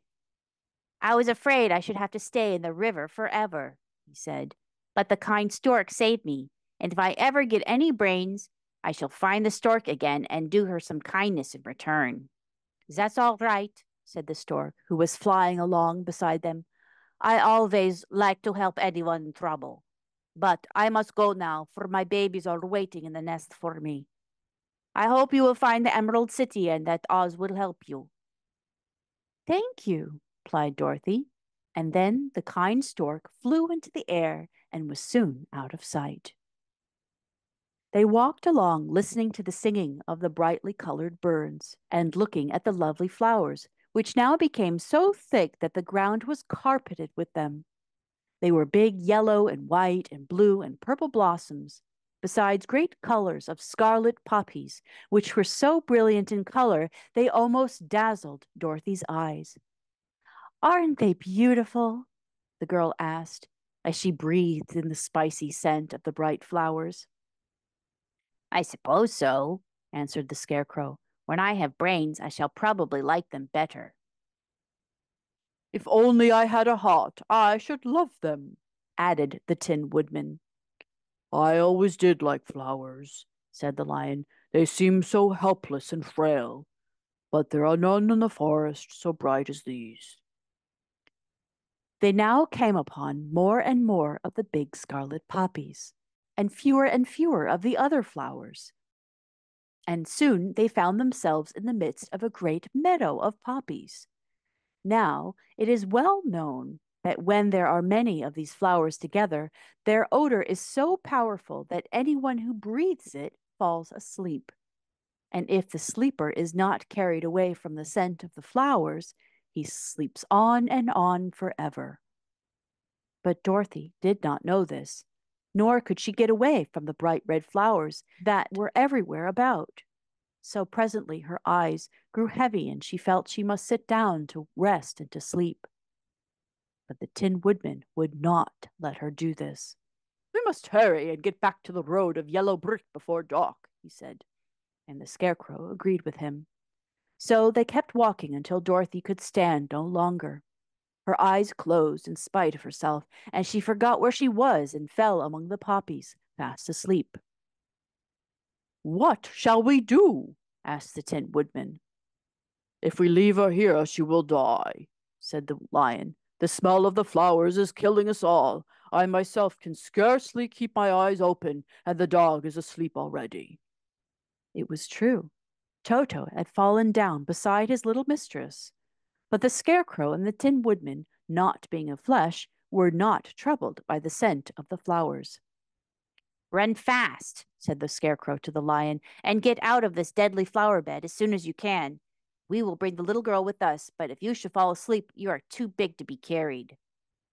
So the Lion aroused himself and bounded forward as fast as he could go. In a moment he was out of sight. "Let us make a chair with our hands and carry her," said the Scarecrow. So they picked up Toto and put the dog in Dorothy's lap. And then they made a chair with their hands for the seat, and carried the sleeping girl between them through the flowers.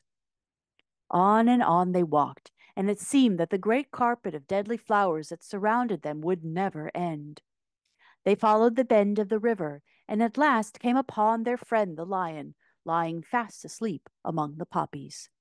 The flowers had been too strong for the huge beast, and he had given up at last, and fallen only a short distance from the end of the poppy bed, where the sweet grass spread in beautiful green fields before them.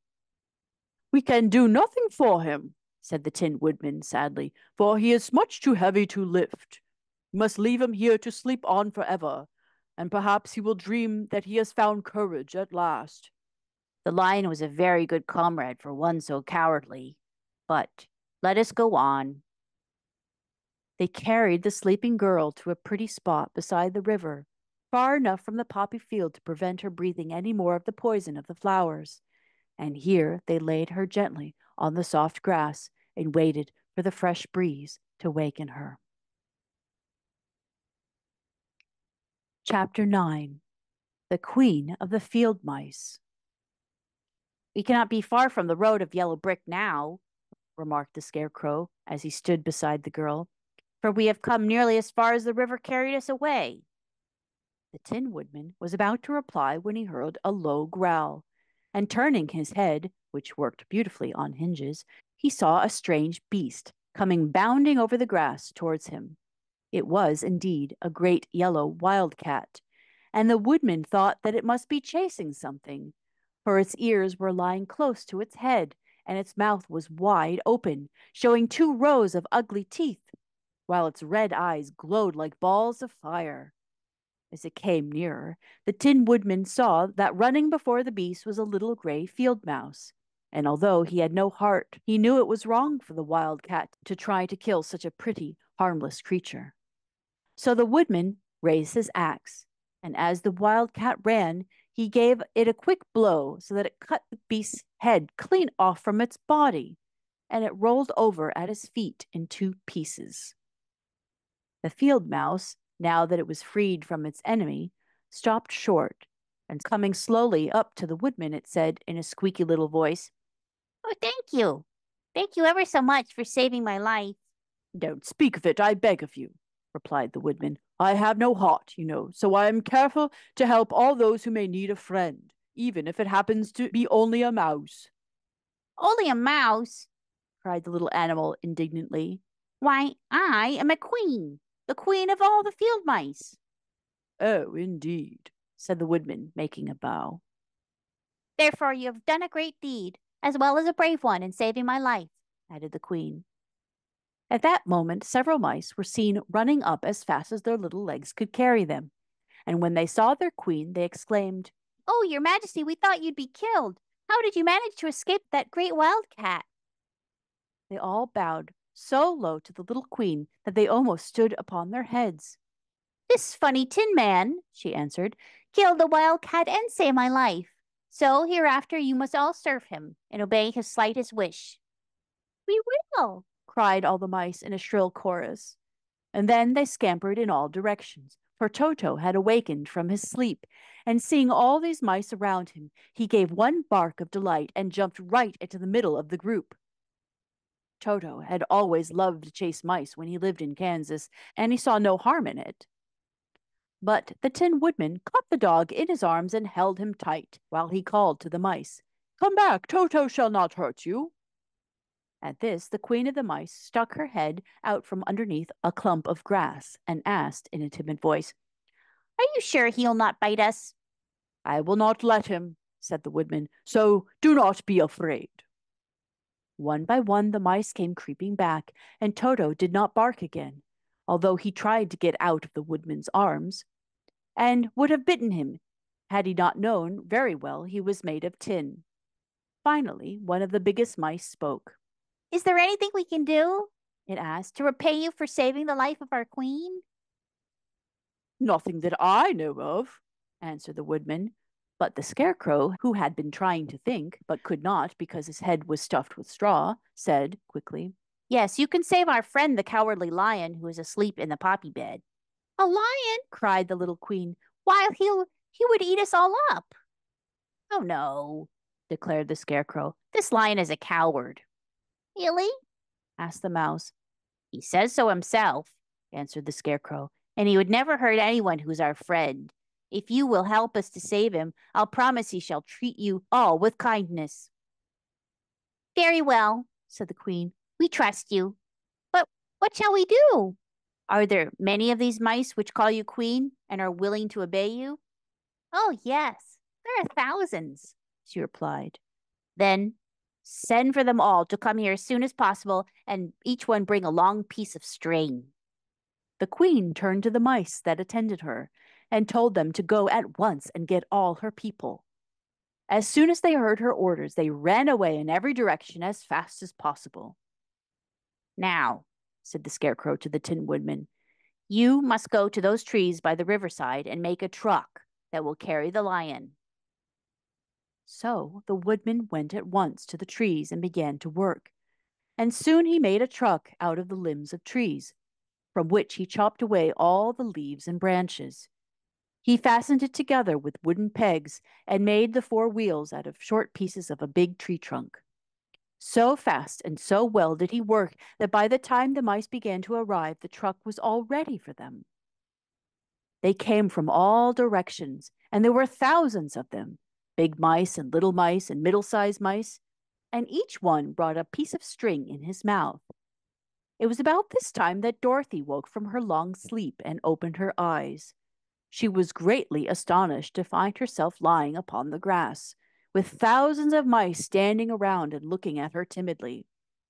But the Scarecrow told her about everything, and turning to the dignified little mouse, he said, "Permit me to introduce to you Her Majesty the Queen."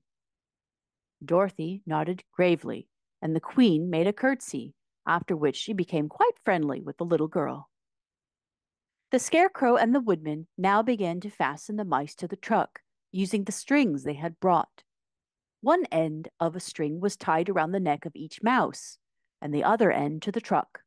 Of course, the truck was 1,000 times bigger than any of the mice who were able to draw it.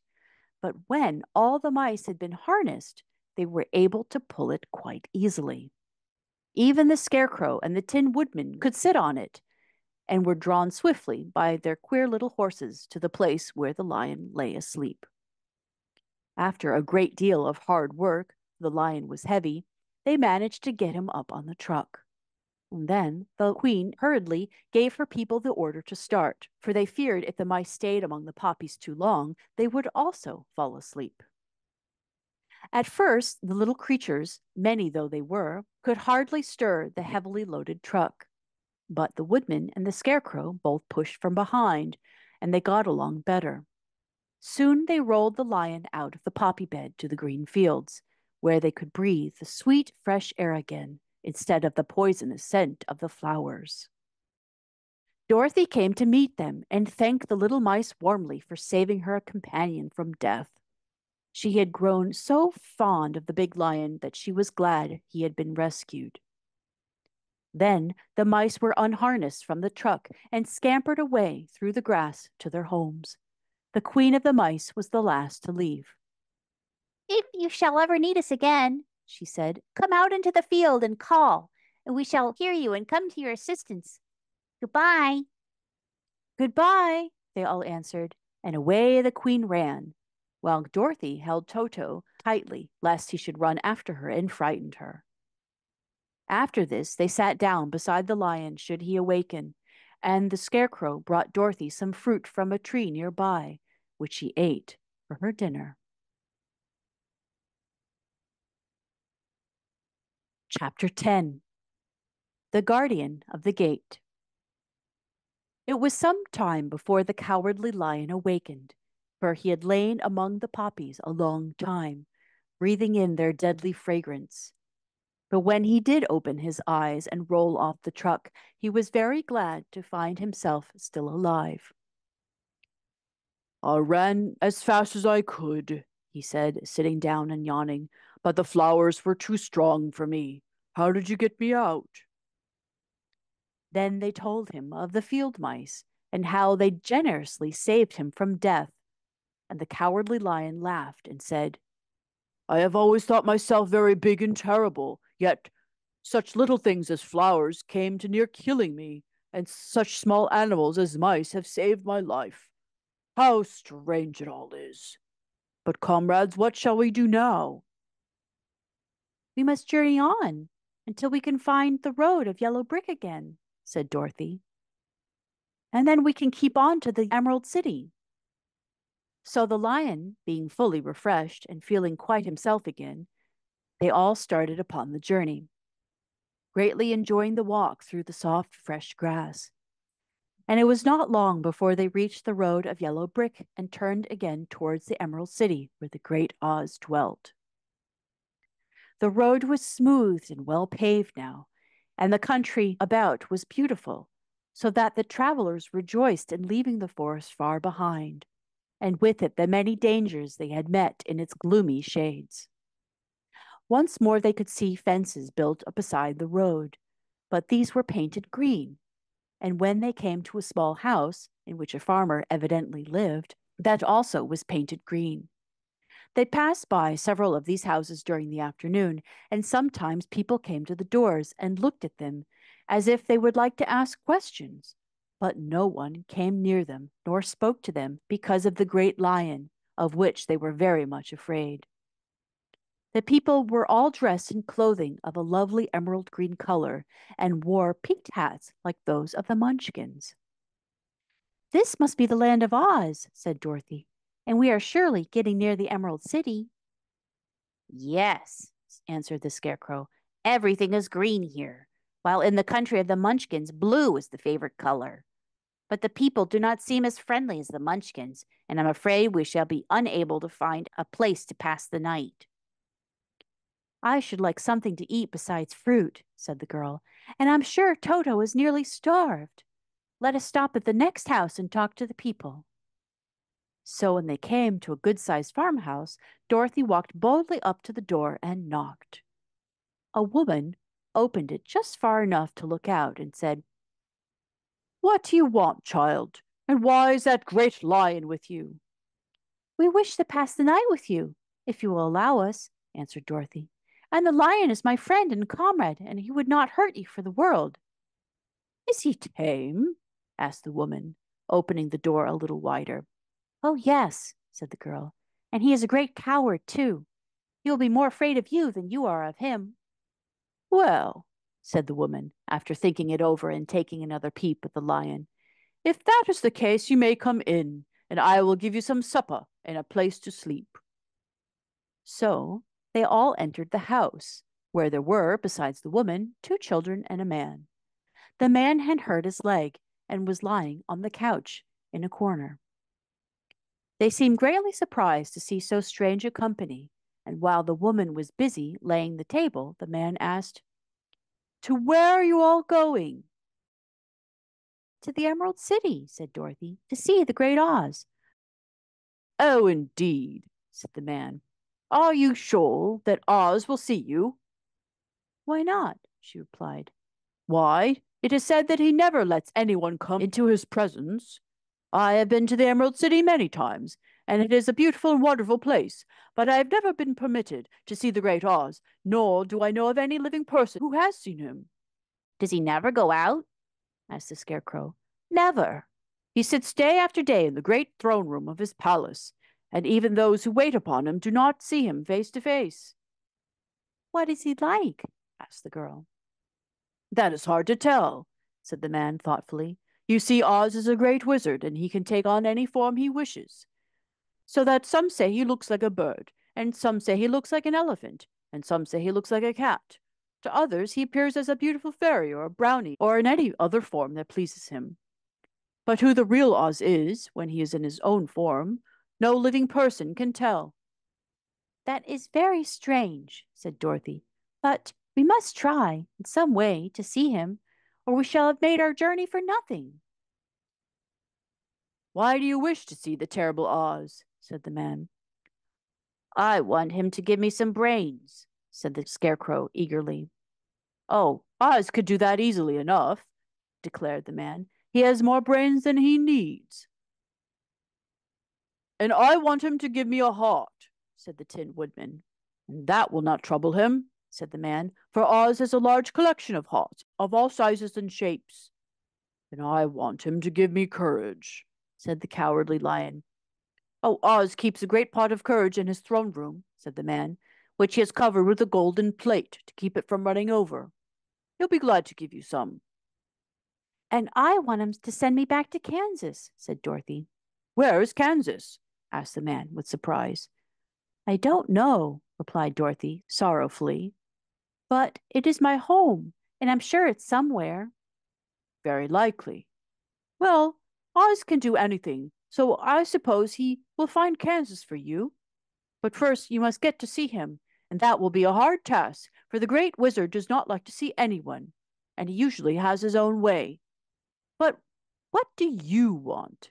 he continued, speaking to Toto. Toto only wagged his tail, for, strange to say, he could not speak. The woman now called to them that supper was ready, so they gathered around a table, and Dorothy ate some delicious porridge and a dish of scrambled eggs and a plate of nice white bread, and enjoyed her meal. The lion ate some of the porridge, but did not care for it, saying it was made from oats, and oats were food for horses, not for lions. The Scarecrow and the Tin Woodman ate nothing at all, and Toto ate a little of everything, and was glad to get a good supper again. The woman now gave Dorothy a bed to sleep in, and Toto laid down beside her, while the lion guarded the door of her room so that she might not be disturbed. The Scarecrow and the Tin Woodman stood up in a corner and kept quiet all night, although, of course, they could not sleep. The next morning, as soon as the sun was up, they started on their way, and soon saw a beautiful green glow in the sky just before them. "That must be the Emerald City," said Dorothy. As they walked on, the green glow became brighter and brighter, and it seemed that at last they were nearing the end of their travels. Yet it was afternoon before they came to the great wall that surrounded the city. It was high and thick and of a bright green color.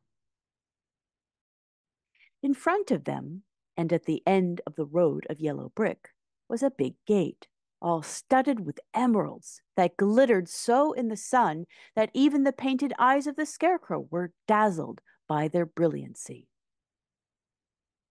There was a bell beside the gate, and Dorothy pushed the button and heard a silvery tinkle sound within. Then the big gate swung slowly open, and they all passed through and found themselves in a high arched room the walls of which glistened with countless emeralds. Before them stood a little man, about the same size as the Munchkins. He was clothed all in green, from his head to his feet, and even his skin was of a greenish tint. At his side was a large green box. When he saw Dorothy and her companions, the man asked, "What do you wish in the Emerald City?" "We came here to see the Great Oz," said Dorothy.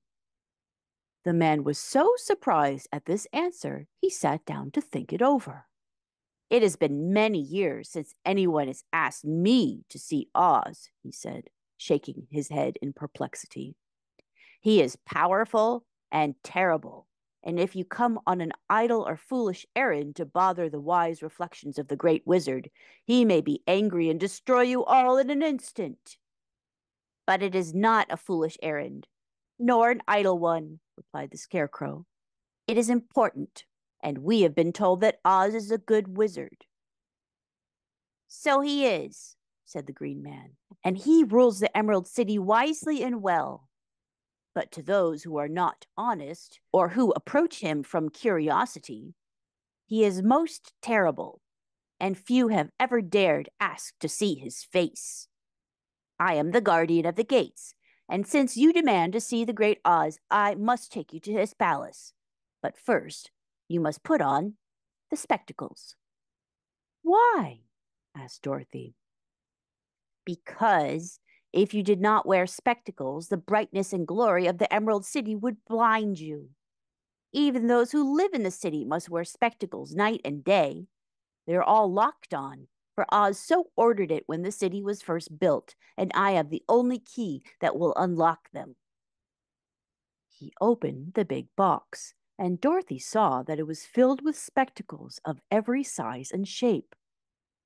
All of them had green glasses in them.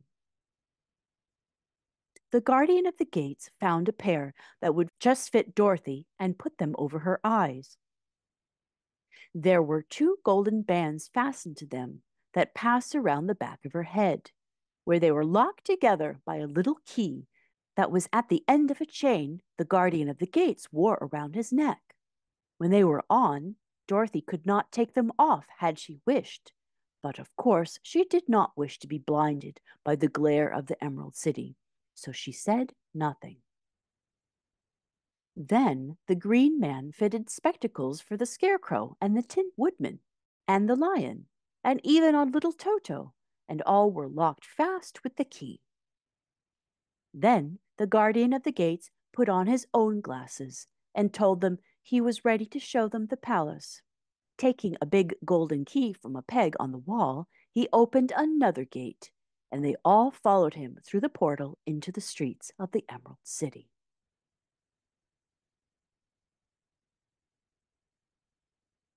Chapter 11. The Wonderful City of Oz. Even with eyes protected by the green spectacles, Dorothy and her friends were at first dazzled by the brilliancy of the wonderful city. The streets were lined with beautiful houses, all built of green marble, and studded everywhere with sparkling emeralds. They walked over a pavement of the same green marble, and where the blocks were joined together there were rows of emeralds set closely and glittering in the brightness of the sun. The window panes were of green glass. Even the city above had a green tint, and the rays of the sun were green. There were many people, men, women, and children, walking about, and these were all dressed in green clothes and had greenish skins. They looked at Dorothy and her strange assorted company with wondering eyes, and the children all ran away and hid behind their mothers when they saw the lion, but no one spoke to them. Many shops stood in the street, and Dorothy saw that everything in them was green. Green candy and green popcorn were offered for sale, as well as green shoes, green hats, and green clothes of all sorts. At one place, a man was selling green lemonade, and when the children bought it, Dorothy could see they paid for it with green pennies. There seemed to be no horses nor animals of any kind. The men carried things around in little green carts, which they pushed before them. Everyone seemed happy and contented and prosperous. The guardian of the gates led them through the streets until they came to a big building, exactly in the middle of the city, which was the Palace of Oz, the Great Wizard. There was a soldier before the door, dressed in a green uniform and wearing a long green beard. "Here are strangers," said the guardian of the gates to him, "and they demand to see the Great Oz." "Step inside," answered the soldier, "and I will carry your message to him." So they passed through the palace gates and were led into a big room with a green carpet and lovely green furniture set with emeralds. The soldier made them all wipe their feet upon a green mat before entering this room, and when they were seated, he said politely, "Please make yourself comfortable while I go to the door of the throne room and tell Oz you're here." They had to wait a long time before the soldier returned. When, at last, he came back, Dorothy asked, "Have you seen Oz?" "Oh, no," returned the soldier. "I have never seen him, but I spoke to him as he sat behind a screen and gave him your message. He said he will grant you an audience if you so desire, but each one of you must enter his presence alone, and he will admit but one each day. Therefore, as you must remain in the palace for several days, I will have you shown to rooms where you may rest in comfort after your journey." "Thank you," replied the girl. "That is very kind of Oz." The soldier now blew upon a green whistle, and at once a young girl, dressed in a pretty green silk gown, entered the room. She had lovely green hair and green eyes, and she bowed low before Dorothy as she said, "Follow me, and I will show you to your room."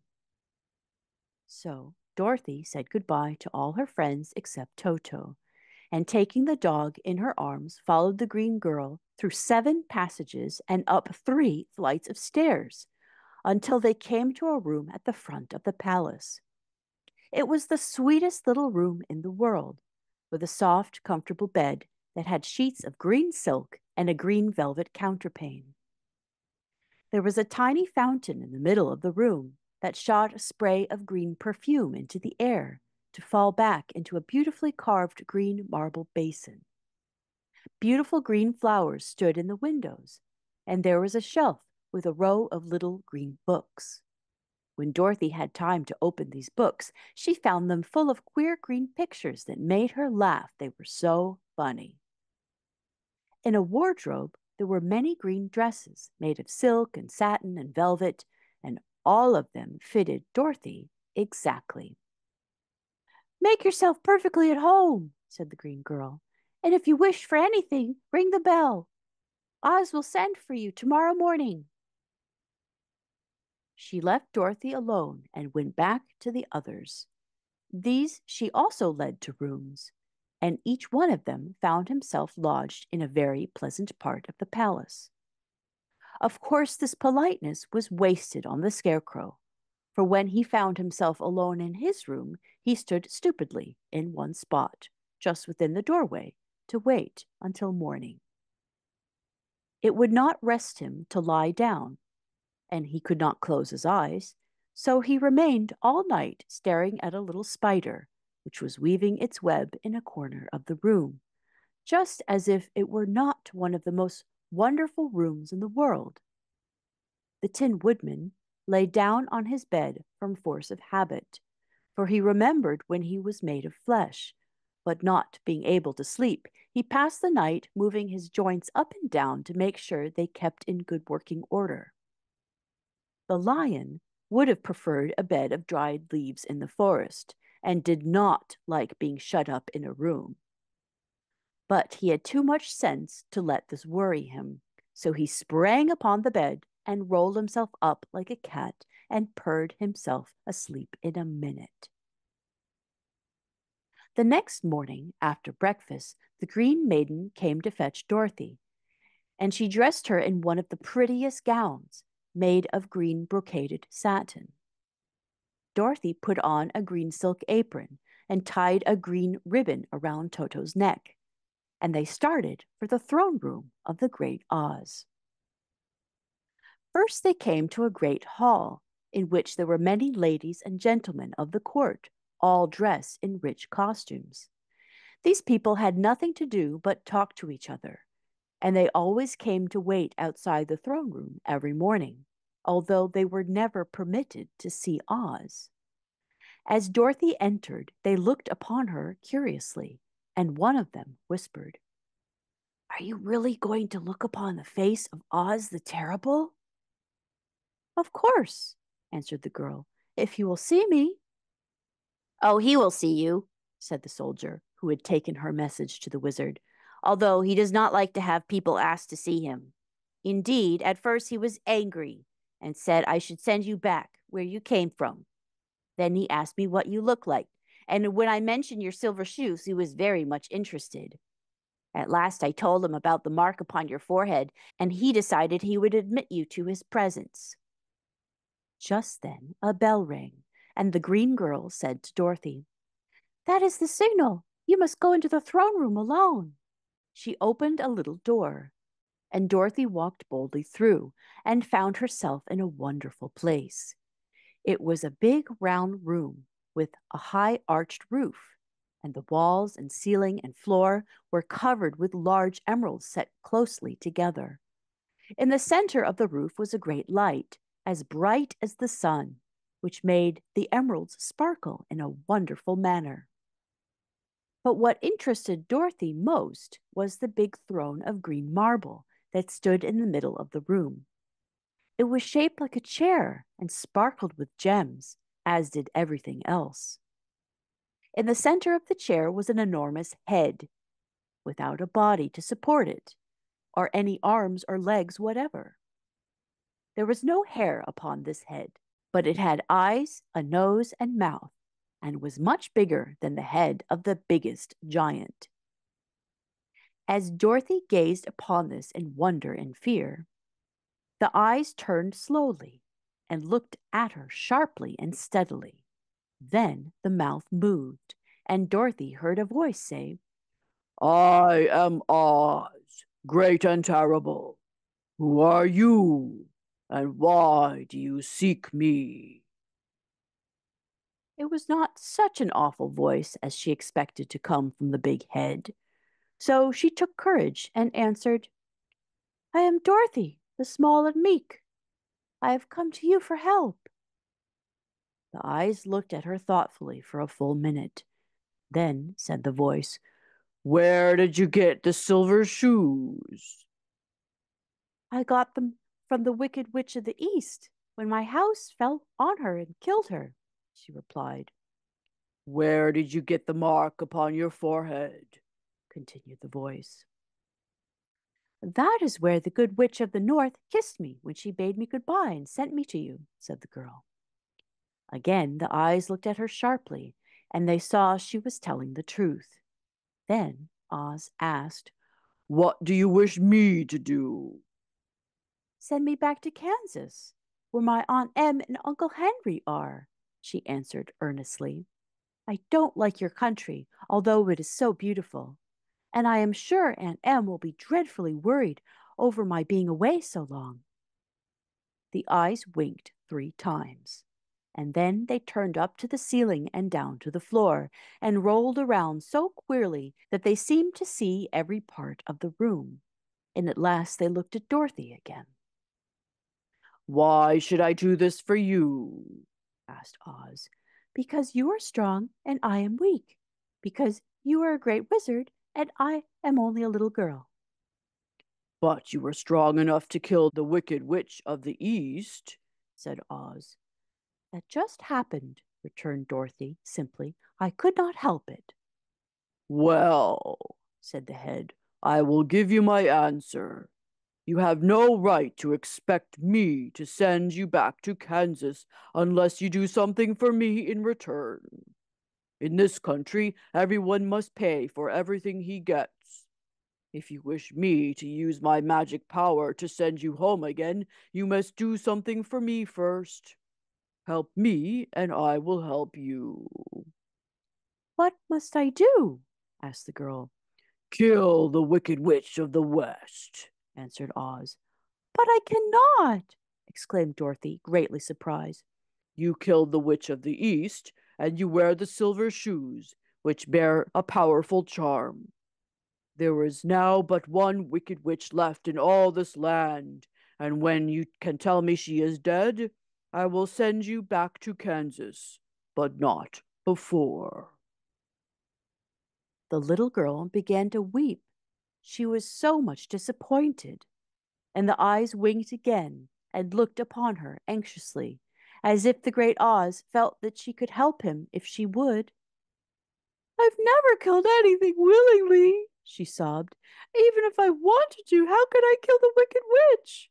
If you, who are great and terrible, cannot kill her yourself, how do you expect me to do it?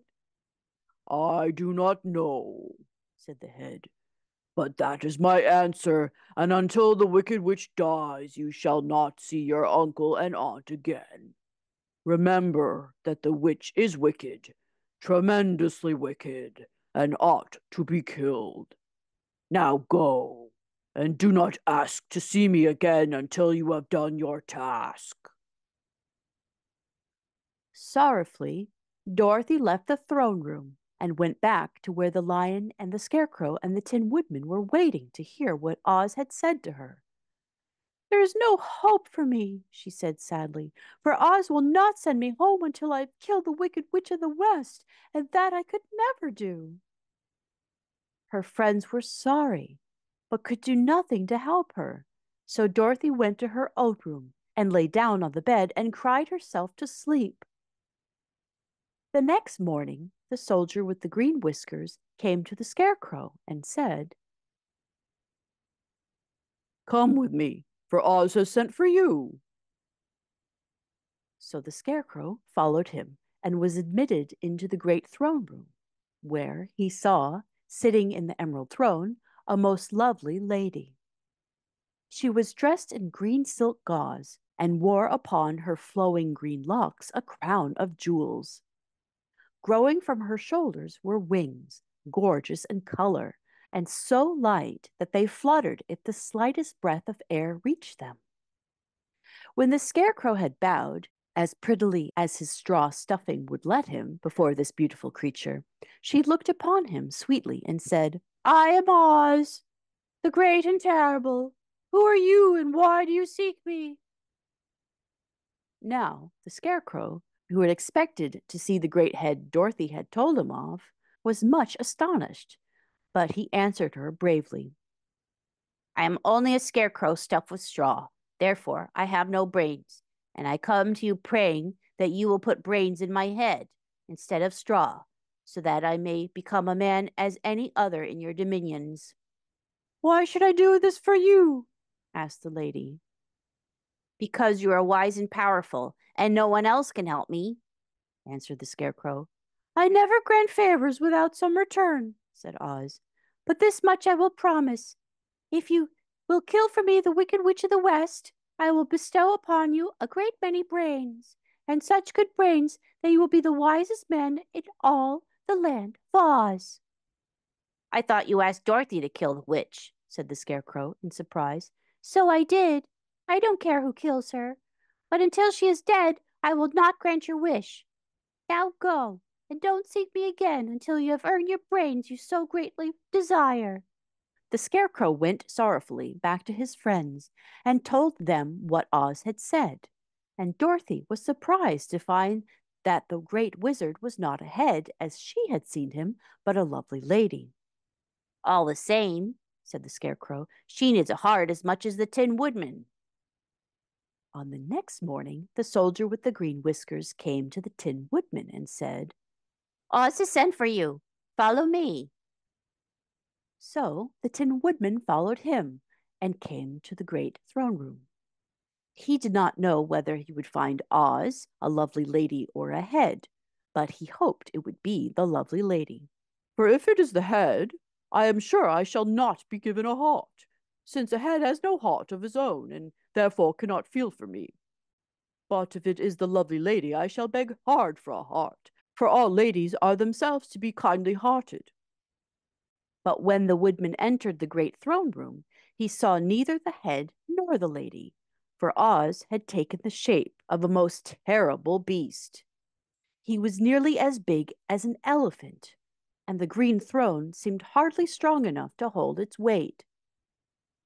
The beast had a head like that of a rhinoceros, only there were 5 eyes in its face.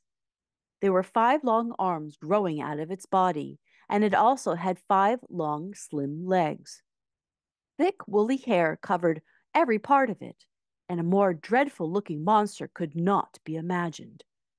It was fortunate the Tin Woodman had no heart at that moment, for it would have beat loud and fast from terror. But being only tin, the Woodman was not at all afraid, although he was very much disappointed. I am Oz, great and terrible, spoke the beast in a voice that was one great roar.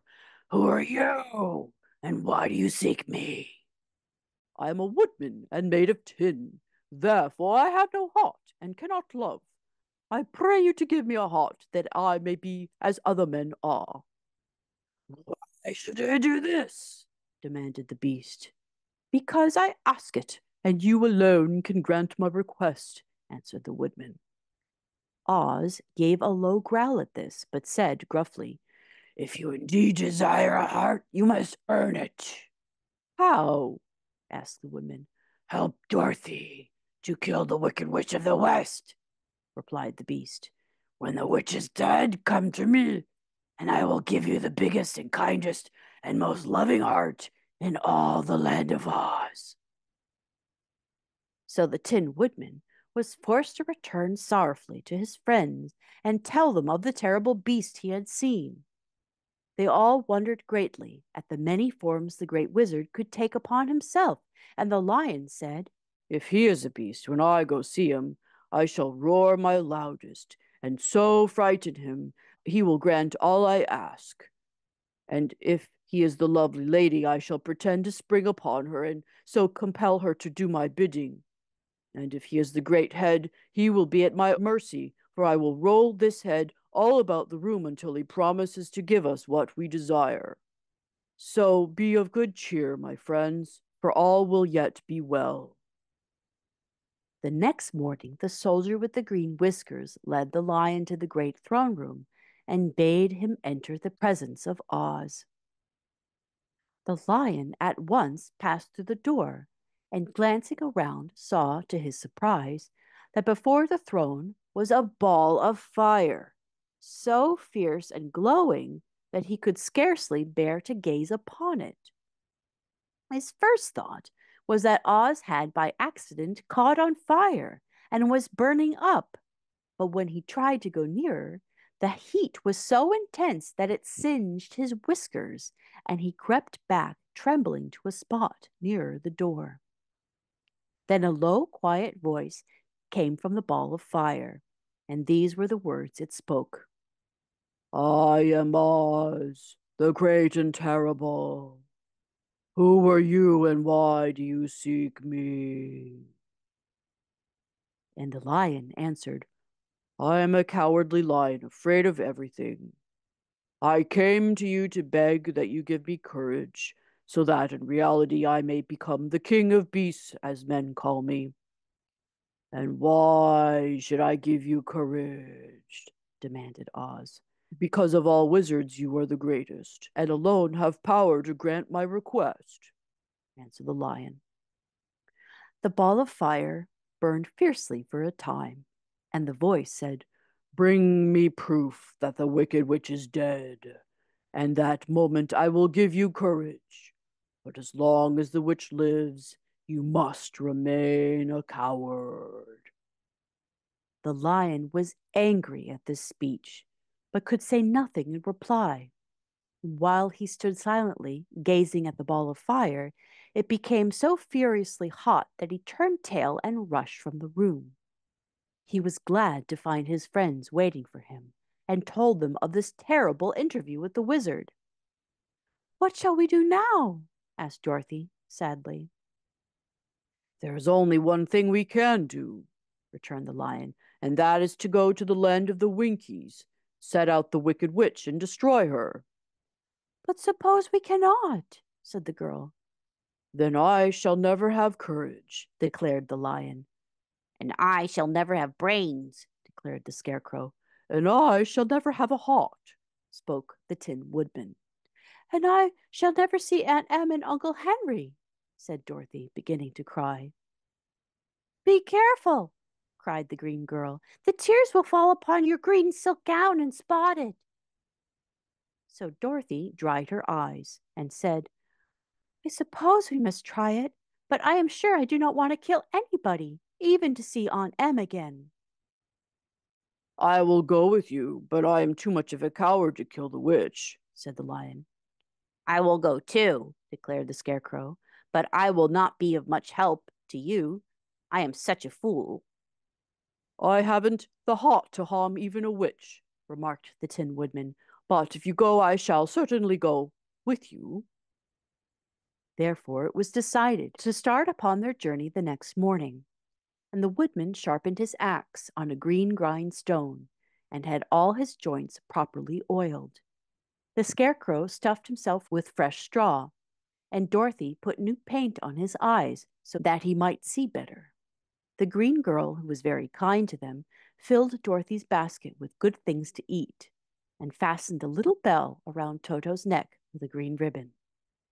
They went to bed quite early and slept soundly until daylight, when they were awakened by the crowing of a green cock that lived in the backyard of the palace and the cackling of a hen that had laid a green egg. Chapter 12. The Search for the Wicked Witch. The soldier with the green whiskers led them through the streets of the Emerald City until they reached the room where the guardian of the gates lived. This officer unlocked their spectacles to put them back in his great box, and then he politely opened the gate for our friends. Which road leads to the Wicked Witch of the West? Asked Dorothy. There is no road, answered the guardian of the gates. No one ever wishes to go that way. How then are we to find her? Inquired the girl. That will be easy, replied the man. For when she knows you're in the country of the Winkies, she will find you and will make you all her slaves. Perhaps not, said the Scarecrow, for we mean to destroy her. Oh, that is different, said the guardian of the gates. No one has ever destroyed her before, so I naturally thought she would make slaves of you, as she has of all the rest. But take care, for she is wicked and fierce, and may not allow you to destroy her. Keep to the west where the sun sets, and you cannot fail to find her. They thanked him and bade him good-bye, and turned towards the west, walking over fields of soft grass dotted here and there with daisies and buttercups. Dorothy still wore the pretty silk dress she had put on in the palace, but now, to her surprise, she found it was no longer green, but pure white. The ribbon around Toto's neck had also lost its green color and was as white as Dorothy's dress. The Emerald City was soon left far behind.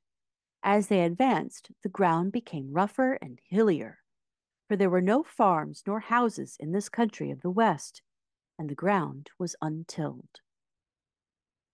In the afternoon, the sun shone hot in their faces, for there were no trees to offer them shade, so that before night, Dorothy and Toto and the lion were tired, and lay down upon the grass and fell asleep, with the woodman and the Scarecrow keeping watch. Now the Wicked Witch of the West had but one eye, yet that was as powerful as a telescope and could see everywhere. So as she sat in the door of her castle, she happened to look around and saw Dorothy lying asleep, with her friends all about her. They were a long distance off, but the Wicked Witch was angry to find them in her country, so she blew upon a silver whistle that hung around her neck. At once there came running to her from all directions a pack of great wolves. They had long legs and fierce eyes and sharp teeth. Go to those people, said the witch, and tear them to pieces. Are you not going to make them your slaves? Asked the leader of the wolves. No, she answered. One is of tin, and one of straw, and one is a girl, and another a lion. None of them is fit to work, so you may tear them into very small pieces. Very well, said the wolf, and he dashed away at full speed, followed by the others. It was lucky the scarecrow and the woodman were wide awake and heard the wolves coming. This is my fight, said the woodman, so get behind me and I will meet them as they come. He seized his axe, which he had made very sharp, and as the leader of the wolves came on, the Tin Woodman swung his arm and chopped the wolf's head from its body so that it immediately died. As soon as he could raise his axe, another wolf came up, and he also fell under the sharp edge of the Tin Woodman's weapon. There were 40 wolves, and 40 times a wolf was killed, so that they all lay dead in a heap before the woodman. Then he put down his axe and sat beside the scarecrow, who said, "It was a good fight, friend." They waited until Dorothy awoke the next morning. The little girl was quite frightened when she saw the great pile of shaggy wolves, but the Tin Woodman told her all. She thanked him for saving them and sat down to breakfast, after which they all started again upon their journey. Now the same morning the wicked witch came to the door of her castle and looked out with her one eye that could see far off. She saw all her wolves lying dead, and the strangers still traveling through her country, and this made her angrier than before, and she blew her silver whistle twice.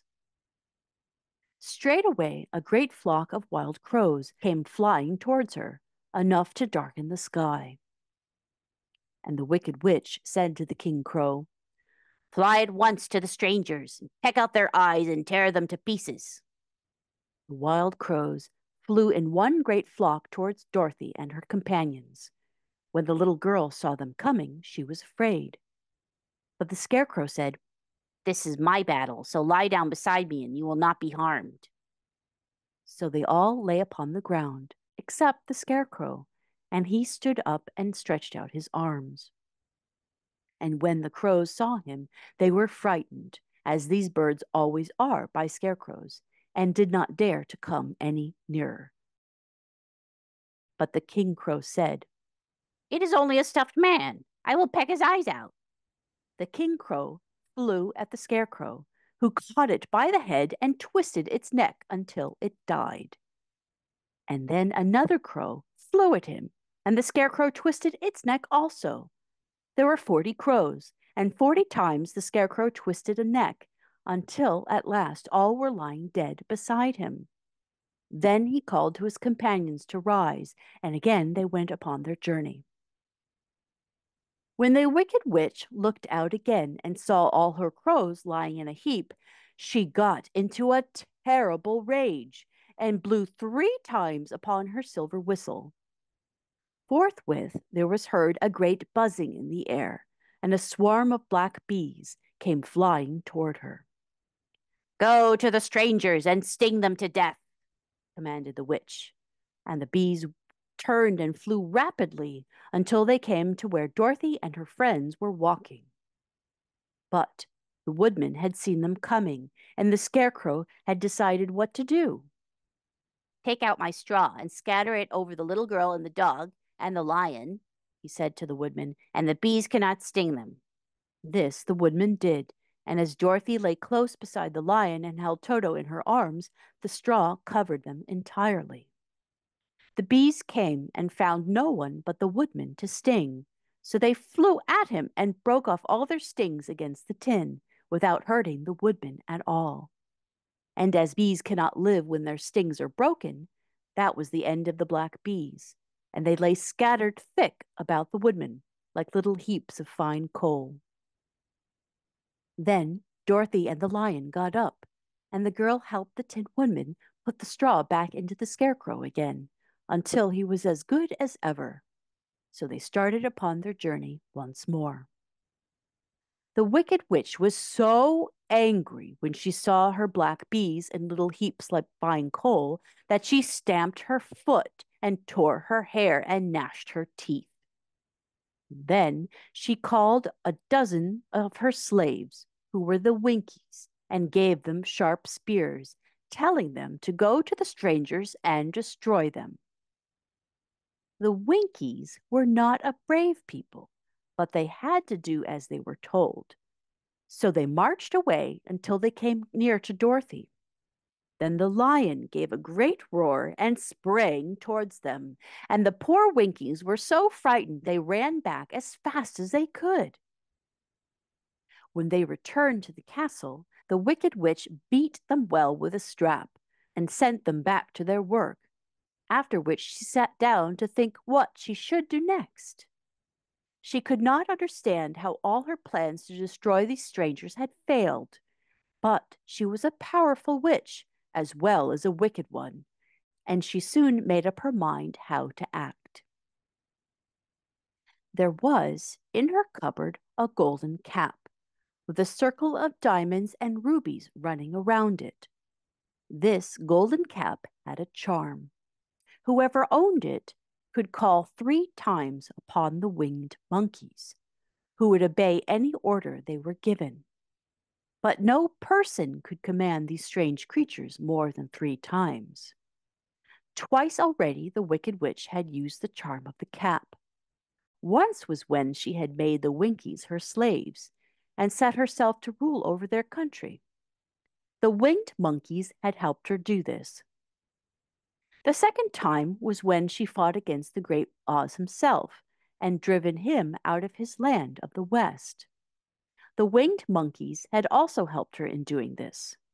Only once more could she use this golden cap, for which reason she did not like to do so until all her other powers were exhausted. But now that her fierce wolves and her wild crows and her stinging bees were gone, and her slaves had been scared away by the cowardly lion, she saw there was only one way left to destroy Dorothy and her friends. So the wicked witch took the golden cap from her cupboard and placed it upon her head. Then she stood upon her left foot and said slowly, Epe, pepe, cockpe, cockque. Then she stood upon her right foot and said, Hilo, hollow, hello.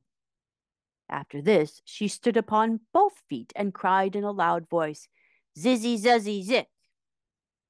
Now the charm began to work. The sky was darkened, and a low rumbling sound was heard in the air. There were a rushing of many wings, a great chattering and laughing, and the sun came out of the dark sky to show the wicked witch surrounded by a crowd of monkeys, each with a pair of immense and powerful wings on his shoulders. One, much bigger than the others, seemed to be their leader. He flew close to the witch and said, You've called us for the 3rd and last time. What do you command? Go to the strangers who are within my land and destroy them all except the lion, said the wicked witch. Bring that beast to me, for I have a mind to harness him like a horse and make him work. Your commands shall be obeyed, said the leader. Then, with a great deal of chattering and noise, the winged monkeys flew to the place where Dorothy and her friends were walking. Some of the monkeys seized the Tin Woodman and carried him through the air until they were over a country thickly covered with sharp rocks. Here they dropped the poor woodman, who fell a great distance to the rocks, where he lay so battered and dented he could neither move nor groan. Others of the monkeys caught the scarecrow, and with their long fingers pulled all of the straw out of his clothes and head. They made his hat and boots and clothes into a small bundle and threw it into the top branches of a tall tree. The remaining monkeys threw pieces of stout rope around the lion and wound many coils about his body and head and legs until he was unable to bite or scratch or struggle in any way. They lifted him up and flew away with him to the witch's castle, where he was placed in a small yard with a high iron fence around it so that he could not escape. But Dorothy they did not harm at all.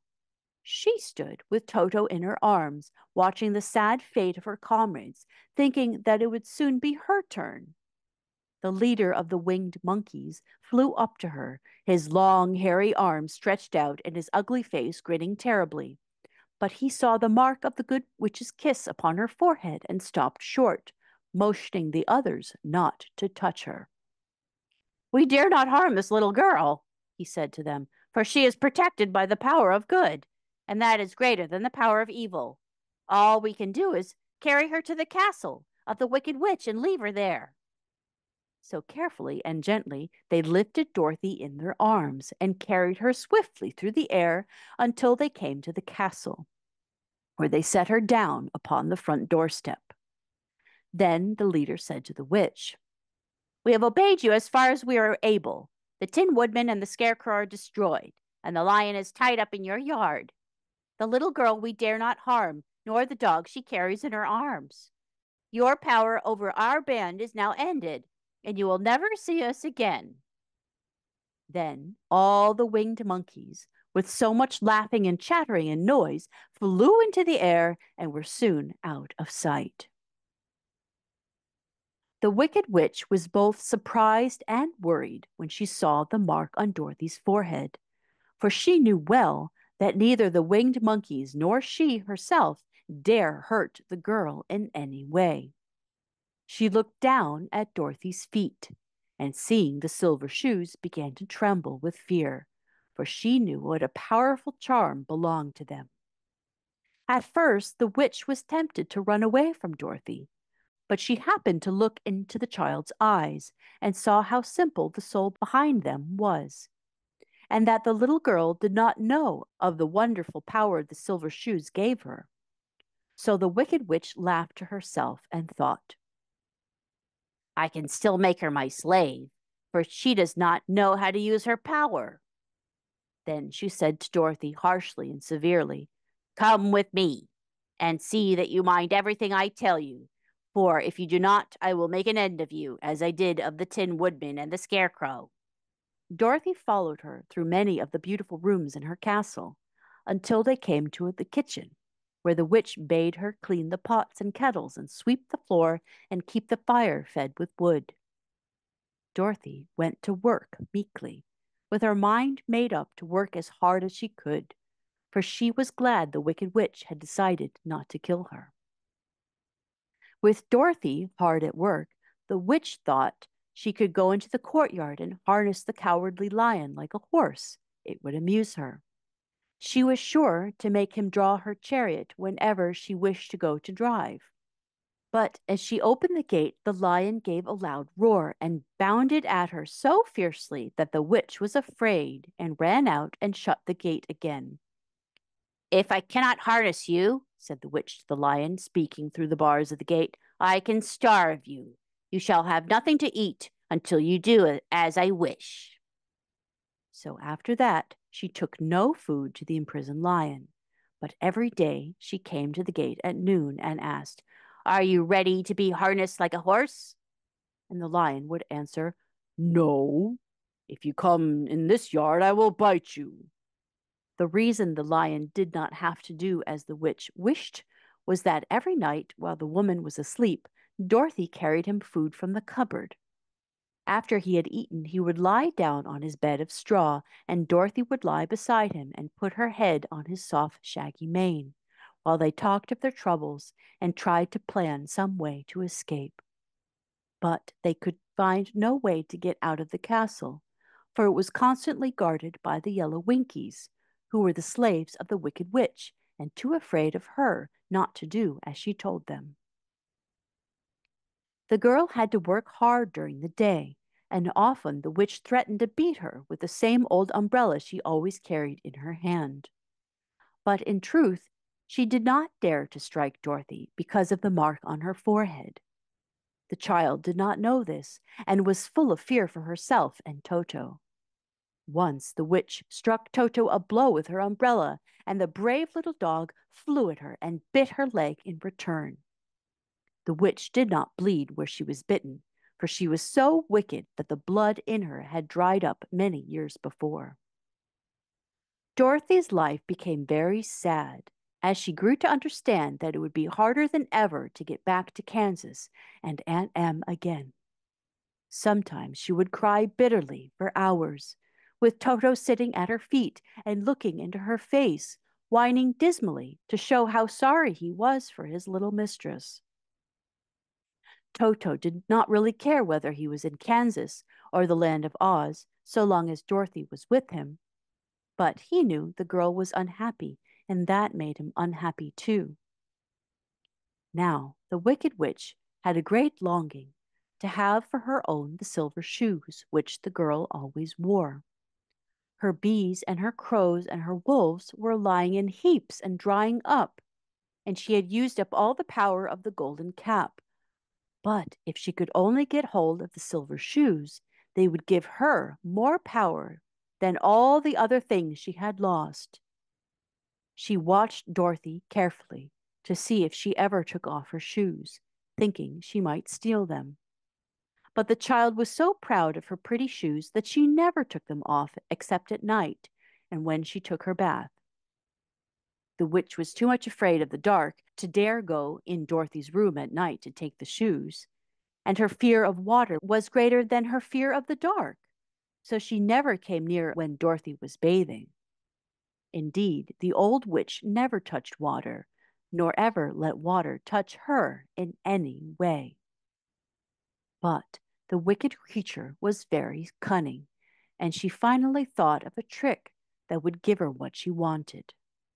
She placed a bar of iron in the middle of the kitchen floor, and then by her magic arts made the iron invisible to human eyes, so that when Dorothy walked across the floor, she stumbled over the bar, not being able to see it, and fell at full length.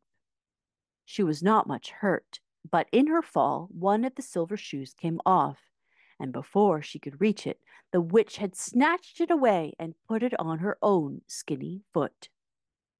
The wicked woman was greatly pleased with the success of her trick, for as long as she had one of the shoes, she owned half the power of their charm, and Dorothy could not use it against her, even had she known how to do so.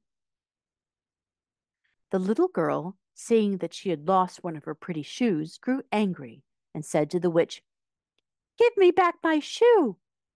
"I will not," retorted the witch, "for it is now my shoe and not yours." "You are a wicked creature," cried Dorothy. "You have no right to take my shoe from me." "I shall keep it just the same," said the witch, laughing at her, "and some day I shall get the other one from you too." This made Dorothy so very angry, she picked up the bucket of water that stood near and dashed it over the witch, wetting her from head to foot. Instantly the wicked woman gave a loud cry of fear, and then, as Dorothy looked at her in wonder, the witch began to shrink and fall away. "See what you have done," she screamed. "In a minute I shall melt away." "I am very sorry indeed," said Dorothy, who was truly frightened to see the witch actually melting away like brown sugar before her very eyes. "Didn't you know water would be the end of me?" asked the witch in a wailing, despairing voice. "Of course not," answered Dorothy. "How should I?" "Well, in a few minutes I shall be all melted, and you shall have the castle to yourself. I have been wicked in my day, but I never thought a little girl like you would be able to melt me and end my wicked deeds. Look out, here I go." With these words, the witch fell down in a brown, melted, shapeless mass and began to spread over the clean boards of the kitchen floor. Seeing that she had really melted away to nothing, Dorothy drew another bucket of water and threw it over the mess. Then she swept it all out the door. After picking out the silver shoe, which was all that was left of the old woman, she cleaned it and dried it with a cloth, and put it on her foot again. Then, being at last free to do as she chose, she ran out to the courtyard to tell the lion that the Wicked Witch of the West had come to an end, and that they were no longer prisoners in a strange land. Chapter 13. The Rescue. The Cowardly Lion was much pleased to hear that the Wicked Witch had been melted by a bucket of water, and Dorothy at once unlocked the gate of his prison and set him free. They went in together to the castle, where Dorothy's first act was to call all the Winkies together and tell them that they were no longer slaves. There was great rejoicing among the yellow Winkies, for they had been made to work hard during many years for the Wicked Witch, who had always treated them with great cruelty. They kept this day as a holiday, then and ever after, and spent the time in feasting and dancing. If our friends the Scarecrow and the Tin Woodman were only with us, said the Lion, I would be quite happy. Don't you suppose we could rescue them? Asked the girl anxiously. We can try, answered the Lion. So they called the yellow Winkies and asked them if they would help rescue their friends.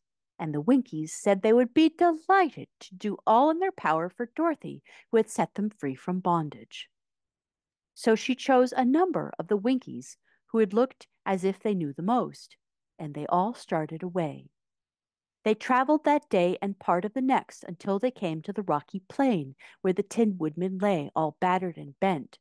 His axe was near him, but the blade was rusted and the handle broken off short. The Winkies lifted him tenderly in their arms and carried him back to the Yellow Castle again. Dorothy shedding a few tears by the way at the sad plight of her old friend, and the Lion looking sober and sorry. When they reached the castle, Dorothy said to the Winkies, "Are any of your people tinsmiths?" Oh, yes. Some of us are very good tinsmiths, they told her. Then bring them to me, she said, and when the tinsmiths came, bringing with them all their tools and baskets, she inquired, "Can you straighten out those dents in the Tin Woodman and bend him back into shape again, and solder him together where he is broken?" The tinsmiths looked the woodman over carefully, and then answered that they thought they could mend him so that he would be as good as ever. So they set to work in one of the big yellow rooms of the castle and worked for 3 days and 4 nights, hammering and twisting and bending and soldering and polishing and pounding at the legs and the body of the head of the Tin Woodman, until at last he was straightened out into his old form, and his joints worked as well as ever. To be sure, there were several patches on him, but the tinsmiths did a good job, and as the woodman was not a vain man, he did not mind the patches at all. When, at last, he walked into Dorothy's room and thanked her for rescuing him, he was so pleased he wept tears of joy, and Dorothy had to wipe every tear carefully from his face with her apron, so his joints would not be rusted. At the same time, her own tears fell thick and fast at the joy of meeting her old friend again, and these tears did not need to be wiped away. As for the Lion, he wiped his eyes so often with the tip of his tail that it became quite wet, and he was obliged to go out into the courtyard and hold it in the sun till it dried. If only we had the Scarecrow with us again, said the Tin Woodman when Dorothy had finished telling him everything that had happened. I should be quite happy. We must try to find him, said the girl. So she called the Winkies to help her, and they walked all that day and part of the next, until they came to the tall tree in the branches of which the winged monkeys had tossed the Scarecrow's clothes. It was a very tall tree, and the trunk was so smooth that no one could climb it. But the woodman said at once, I'll chop it down, and then we can get the Scarecrow's clothes. Now, while the tinsmiths had been at work mending the woodman himself, another of the Winkies, who was a goldsmith, had made an axe handle of solid gold and fitted it to the woodman's axe, instead of the old broken handle. Others polished the blade until all the rust was removed and it glistened like burnished silver. As soon as he had spoken, the Tin Woodman began to chop, and in a short time the tree fell over with a crash. Whereupon the Scarecrow's clothes fell out of the branches and rolled off onto the ground. Dorothy picked them up and had the Winkies carry them back to the castle, where they were stuffed with nice clean straw, and behold, here was the Scarecrow, as good as ever, thanking them over and over again for saving him. Now that they were reunited, Dorothy and her friends spent a few happy days at the Yellow Castle, where they found everything they needed to make them comfortable. But one day, the girl thought of Aunt Em and said, "We must go back to Oz and claim his promise." "Yes," said the Woodman, "and at last I shall get my heart." "And I shall get my brains," added the Scarecrow joyfully. "And I shall get my courage," said the Lion thoughtfully. "And I shall get back to Kansas," cried Dorothy, clapping her hands. "Oh, let us start for the Emerald City tomorrow." This they decided to do. The next day they called the Winkies together and bade them goodbye. The Winkies were sorry to have them go, and they had grown so fond of the Tin Woodman that they begged him to stay and rule over them and the Yellow Land of the West. Finding they were determined to go, the Winkies gave Toto and the Lion each a golden collar, and to Dorothy they presented a beautiful bracelet studded with diamonds.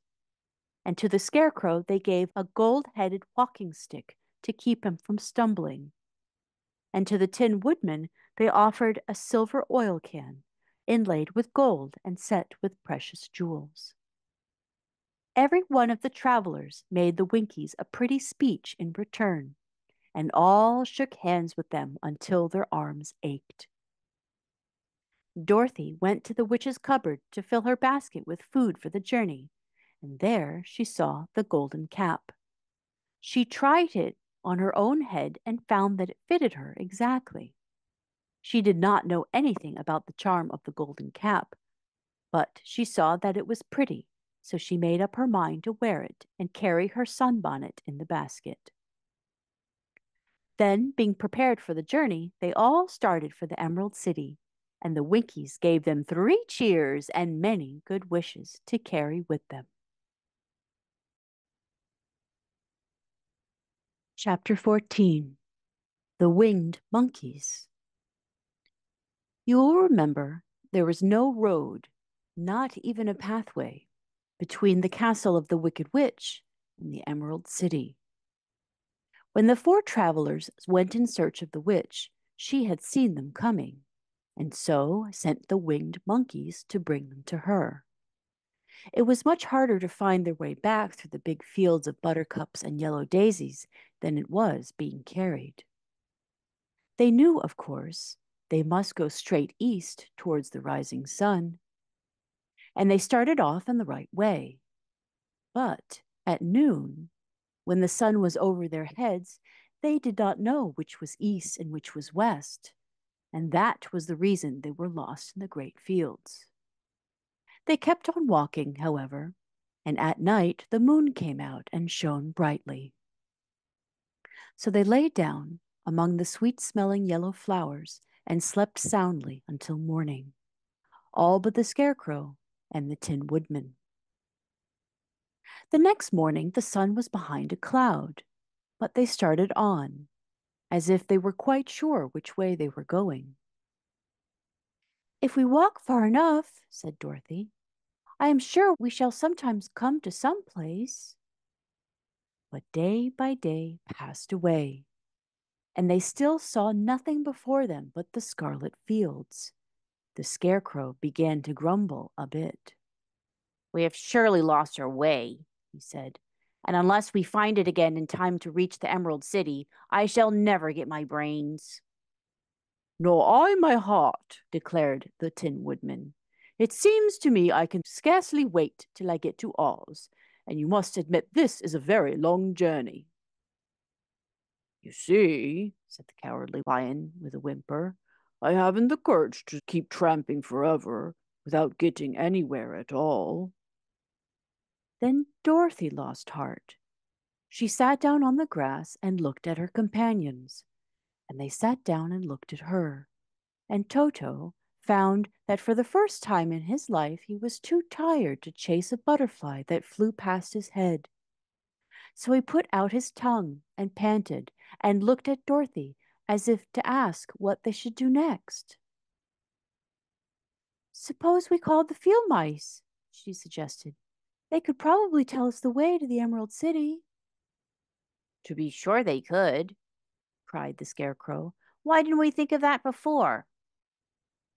Dorothy blew the little whistle she had always carried about her neck since the Queen of the Mice had given it to her. In a few minutes they heard the pattering of tiny feet, and many of the small gray mice came running up to her. Among them was the Queen herself, who asked in her squeaky little voice, "What can I do for my friends?"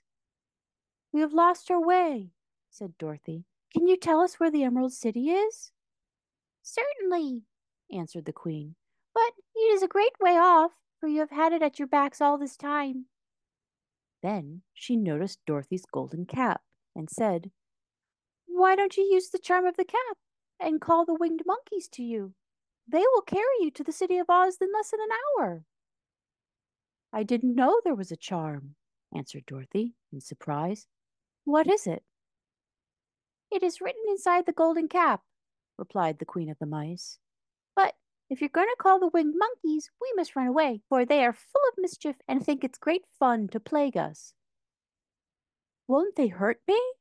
asked the girl anxiously. "Oh, no. They must obey the wearer of the cap. Goodbye." And she scampered out of sight, with all the mice hurrying after her. Dorothy looked inside the golden cap and saw some words written upon the lining. These, she thought, must be the charm, so she read the directions carefully and put the cap upon her head. "Epe pepe kake," she said, standing on her left foot. "What did you say?" asked the Scarecrow, who did not know what she was doing. "Hilo holo hello," Dorothy went on, standing this time on her right foot. "Hello," replied the Tin Woodman calmly. "Zizzy zuzzy zick," said Dorothy, who was now standing on both feet. This ended the saying of the charm, and they heard a great chattering and flapping of wings as the band of winged monkeys flew up to them. The king bowed low before Dorothy and asked, "What is your command?" "We wish to go to the Emerald City," said the child, "and we have lost our way." "We will carry you," replied the king, and no sooner had he spoken than two of the monkeys caught Dorothy in their arms and flew away with her. Others took the Scarecrow and the Woodman and the Lion, and one little monkey seized Toto and flew after them, although the dog tried hard to bite him. The Scarecrow and the Tin Woodman were rather frightened at first, for they remembered how badly the winged monkeys had treated them before. But they saw that no harm was intended, so they rode through the air quite cheerfully and had a fine time looking at the pretty gardens and woods far below them. Dorothy found herself riding easily between two of the biggest monkeys, one of them the king himself. They had made a chair of their hands and were careful not to hurt her. "Why do you have to obey the charm of the golden cap?" she asked. "That is a long story," answered the king with a winged laugh. "But as we have a long journey before us, I will pass the time by telling you about it, if you wish." "I shall be glad to hear it," she replied. "Once," began the leader, "we were a free people, living happily in the great forest, flying from tree to tree, eating nuts and fruit, doing just as we pleased without calling anybody master. Perhaps some of us were rather too full of mischief at times, flying down to pull the tails of the animals that had no wings, chasing birds, and throwing nuts at the people who walked in the forest. But we were careless and happy and full of fun and enjoyed every minute of the day. This was many years ago, long before Oz came out of the clouds to rule over this land. There lived here then, away at the north, a beautiful princess, who was also a beautiful sorceress. All her magic was used to help the people and she was never known to hurt anyone who was good. Her name was Gaelette, and she lived in a handsome palace made from great blocks of ruby. Everyone loved her, but her greatest sorrow was that she could find no one to love in return. Since all the men were much too stupid and ugly to mate with one so beautiful and wise. At last, however, she found a boy who was handsome and manly and wise beyond his years. Gaelette made up her mind that when he grew up to be a man, she would make him her husband. So she took him to a ruby palace and used all her magic powers to make him strong and good and lovely as any woman could wish. And when he grew to manhood, Kelala, as he was called, was said to be the best and wisest man in all the land, while his manly beauty was so great that Gaelette loved him dearly and hastened to make everything ready for the wedding. My grandfather was at that time the king of the winged monkeys, which lived in the forest near Gaelette's palace, and the old fellow loved a joke better than a good dinner. One day, just before the wedding, my grandfather was flying out with his band when he saw Quelala walking beside the river. He was dressed in a rich costume of pink silk and purple velvet, and my grandfather thought he would see what he could do. At his word, the band flew down and seized Quelala, carried him in their arms until they were over the middle of the river, and then dropped him into the water. "Swim out, my fine fellow," cried my grandfather, "and see if the water has spotted your clothes." Quelala was much too wise not to swim, and he was not in the least spoiled by all his good fortune. He laughed when he came up to the top of the water and swam into shore. But when Gaelette came running out to him, she found all his silks and velvet all ruined by the river. The princess was angry, and she knew, of course, who did it. She had all the winged monkeys brought before her, and she said at first that their wings should be tied and that they should be treated as they had treated Quelala and dropped in the river. But my grandfather pleaded hard, for he knew the monkeys would drown in the river with their wings tied, and Quelala said a kind word for them also, so that Gaelette finally spared them, on condition that the winged monkeys should ever after do 3 times the bidding of the owner of the golden cap. This cap had been made for a wedding present to Quelala, and it is said to have cost the princess half her kingdom. Of course, my grandfather and all the other monkeys at once agreed to the condition, and that is how it happens that we are 3 times the slaves of the owner of the golden cap, whosoever he may be. "And what became of them?" asked Dorothy, who had been greatly interested in the story. Quelala, being the first owner of the golden cap, replied the monkey, he was the first to lay his wishes upon us. As his bride could not bear the sight of us, he called us all to him in the forest after he had married her, and ordered us always to keep where she could never again set eyes on a winged monkey, which we were glad to do, for we were all afraid of her. This was all we ever had to do until the golden cap fell into the hands of the Wicked Witch of the West, who made us enslave the Winkies, and afterwards drive Oz himself out of the land of the West. Now the golden cap is yours, and 3 times you have the right to lay your wishes upon us." As the Monkey King finished his story, Dorothy looked down and saw the green shining walls of the Emerald City before them. She wondered at the rapid flight of the monkeys, but was glad the journey was over. The strange creatures set the travelers down carefully before the gate of the city. The king bowed low to Dorothy, and then swiftly away, followed by all his band. "That was a good ride," said the little girl. "Yes, and a quick way out of our troubles," replied the lion. "How lucky it was you brought away that wonderful cap." Chapter 15. The Discovery of Oz the Terrible. The 4 travelers walked up to the great gate of the Emerald City and rang the bell. After ringing several times, it was opened by the same guardian of the gates that they had met before. "What? You back again?"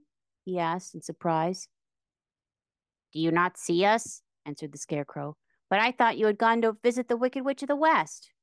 "We did visit her," said the Scarecrow. "And she let you go again?" asked the man in wonder.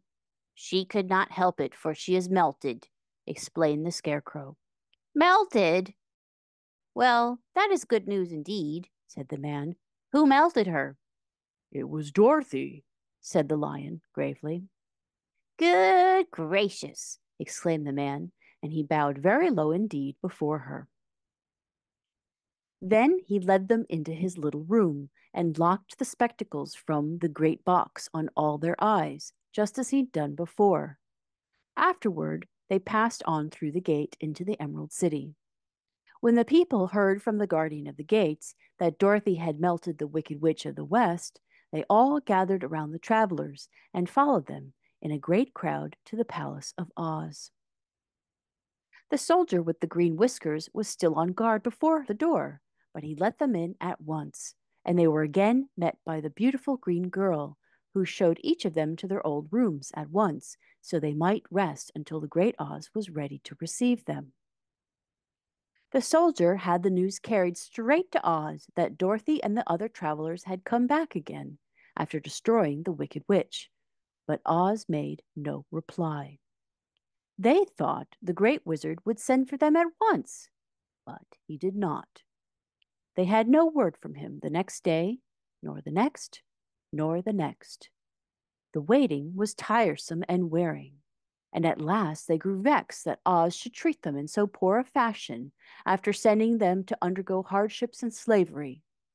So the Scarecrow at last asked the green girl to take another message to Oz, saying that if he did not let them in to see him at once, he would call the winged monkeys to help them and find out whether he kept his promises or not.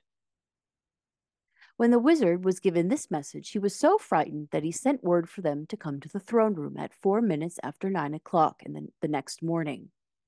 He had once met the winged monkeys in the land of the West, and he did not wish to meet them again. The 4 travelers passed on a sleepless night, each thinking of the gift Oz had promised to bestow on him.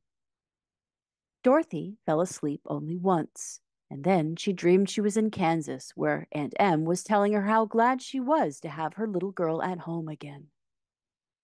Promptly at 9 o'clock the next morning, the green-whiskered soldier came to them, and 4 minutes later they all went into the throne room of the great Oz. Of course, each one of them expected to see the wizard in the shape he had taken before, and all were greatly surprised when they looked about and saw no one at all in the room. They kept close to the door and closer to one another, for the stillness of the empty room was more dreadful than any of the forms they had seen Oz take. Presently they heard a solemn voice that seemed to come from somewhere near the top of the great dome, and it said, I am Oz, great and terrible. Why do you seek me? They looked again in every part of the room, and then, seeing no one, Dorothy asked, "Where are you?" I am everywhere, answered the voice, but to the eyes of common mortals I am invisible. Now I will seat myself upon my throne, that you may converse with me. Indeed, the voice seemed just then to come straight from the throne itself, so they walked toward it and stood in a row, while Dorothy said, "We have come to claim our promise, O Oz." What promise? Asked Oz. "You promised to send me back to Kansas when the Wicked Witch was destroyed," said the girl. "And you promised to give me brains," said the Scarecrow. "And you promised to give me a heart," said the Tin Woodman. "And you promised to give me courage," said the Cowardly Lion. "Is the Wicked Witch really destroyed?" asked the voice, and Dorothy thought it trembled a little. "Yes," she answered, "I melted her with a bucket of water." "Dear me," said the voice, "how sudden. Well, come to me tomorrow, for I must have time to think it over." "You've had plenty of time already," said the Tin Woodman angrily. "We shan't wait a day longer," said the Scarecrow. "You must keep your promises to us," exclaimed Dorothy. The lion thought it might be as well to frighten the wizard, so he gave a large, loud roar, which was so fierce and dreadful that Toto jumped away from him in alarm and tipped over the screen that stood in a corner. As it fell with a crash, they looked that way, and the next moment all of them were filled with wonder. For they saw, standing in just the spot the screen had hidden, a little man with a bald head and a wrinkled face, who seemed to be as much surprised as they were. The Tin Woodman, raising his axe, rushed towards the little man and cried out, "Who are you?" I am Oz, the great and terrible, said the little man in a trembling voice. But don't strike me, please don't, and I'll do anything you want me to. Our friends looked at him in surprise and dismay. "I thought Oz was a great head," said Dorothy. And I thought Oz was a lovely lady, said the Scarecrow.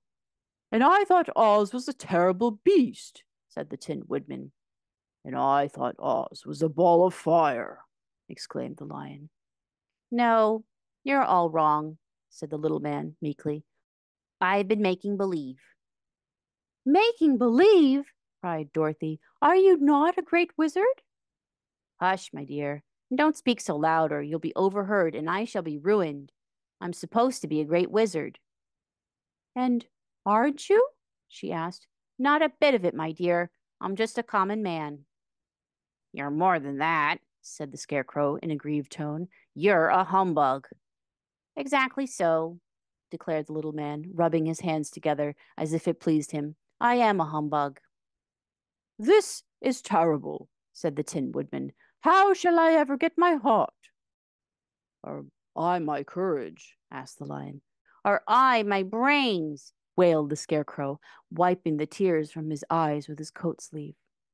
My dear friends, said Oz, I pray you not to speak of these little things. Think of me and the terrible trouble I'm in at being found out. Doesn't anyone else know you're a humbug? Asked Dorothy. No one knows it but you four and myself, replied Oz. I have fooled everyone so long that I thought I should never be found out. It was a great mistake ever letting you into the throne room. Usually, I will not even see my subjects, so they believe I am something terrible. But I don't understand, said Dorothy in bewilderment. How was it that you appeared to me as a great head? That was one of my tricks, answered Oz. Step this way, please, and I will tell you about it. He led the way to a small chamber in the rear of the throne room, and they all followed him. He pointed to one corner, in which lay the great head, made out of many thicknesses of paper, with a carefully painted face. This I hung from the ceiling by a wire, said Oz, and I stood behind the screen and pulled a thread to make the eyes move and the mouth open. And how about the voice? She inquired. Oh, I'm a ventriloquist, said the little man. I can throw the sound of my voice wherever I wish, so that you thought it was coming out of the head. There are other things I use to deceive you. He showed the Scarecrow the dress and the mask that he had worn when he seemed to be the lovely lady. And the Tin Woodman saw that his terrible beast was nothing but a lot of skins sewn together, with slats to keep their sides out. As for the ball of fire, the false wizard had hung that also from the ceiling. It was really a ball of cotton, but when oil was poured upon it, the ball burned fiercely. Really, said the Scarecrow, you ought to be ashamed of yourself for being such a humbug. I certainly am, answered the little man sorrowfully. But it was the only thing I could do. Sit down, please. There are plenty of chairs, and I will tell you my story. So they sat down and listened while he told the following tale. I was born in Omaha. Why, that isn't very far from Kansas, said Dorothy. No, but it's farther from here, he said, shaking his head at her sadly. When I grew up, I became a ventriloquist, and at that, I was very well trained by a great master. I can imitate any kind of bird or beast. He mewed so like a kitten that Toto pricked up his ears and looked everywhere to see where she was. After a time, continued Oz, I tired of that and became a balloonist. What is that?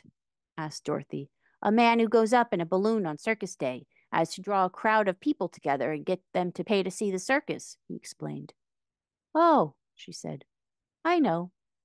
Well, one day I went up in a balloon and the ropes got twisted, so that I couldn't come down again. It went way above the clouds, so far that a current of air struck it and carried it many, many miles away. For a day and a night I traveled through the air, and on the morning of the second day I awoke and found the balloon floating over a strange and beautiful country. It came down gradually, and I was not hurt a bit. But I found myself in the midst of a strange people, who, seeing me come from the clouds, thought I was a great wizard. Of course, I let them think so, because they were afraid of me and promised to do anything I wished them to. Just to amuse myself and keep the good people busy, I ordered them to build the city and my palace, and they did it all willingly and well. Then I thought, as the country was so green and beautiful, I'd call it the Emerald City. And to make the name fit better, I put green spectacles on all the people so that everything they saw was green. But isn't everything here green? Asked Dorothy. No more than any other city, replied Oz. But when you wear green spectacles, why, of course, everything you see looks green to you. The Emerald City was built a great many years ago, for I was a young man when the balloon brought me here, and I'm a very old man now. But my people have worn green glasses on their eyes so long that most of them think it really is an Emerald City, and it certainly is a beautiful place, abounding with jewels and precious metals, and every good thing that is needed to make one happy. I have been good to the people, and they like me. But ever since this palace was built, I have shut myself up and will not see any of them. One of my greatest fears was the witches, for while I had no magical powers at all, I soon found out that the witches were really able to do wonderful things. There were 4 of them in this country, and they ruled the people who lived in the north and south and east and west. Fortunately, the witches of the north and south were good, and I knew they would do me no harm. But the witches of the east and west were terribly wicked, and had they not thought I was more powerful than they themselves, they would surely have destroyed me.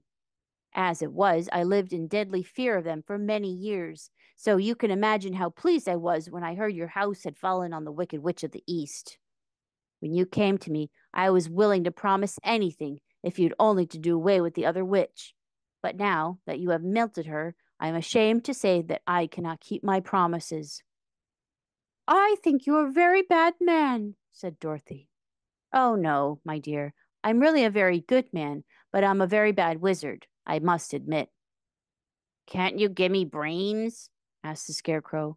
You don't need them. You are learning something every day. A baby has brains, but it doesn't know much.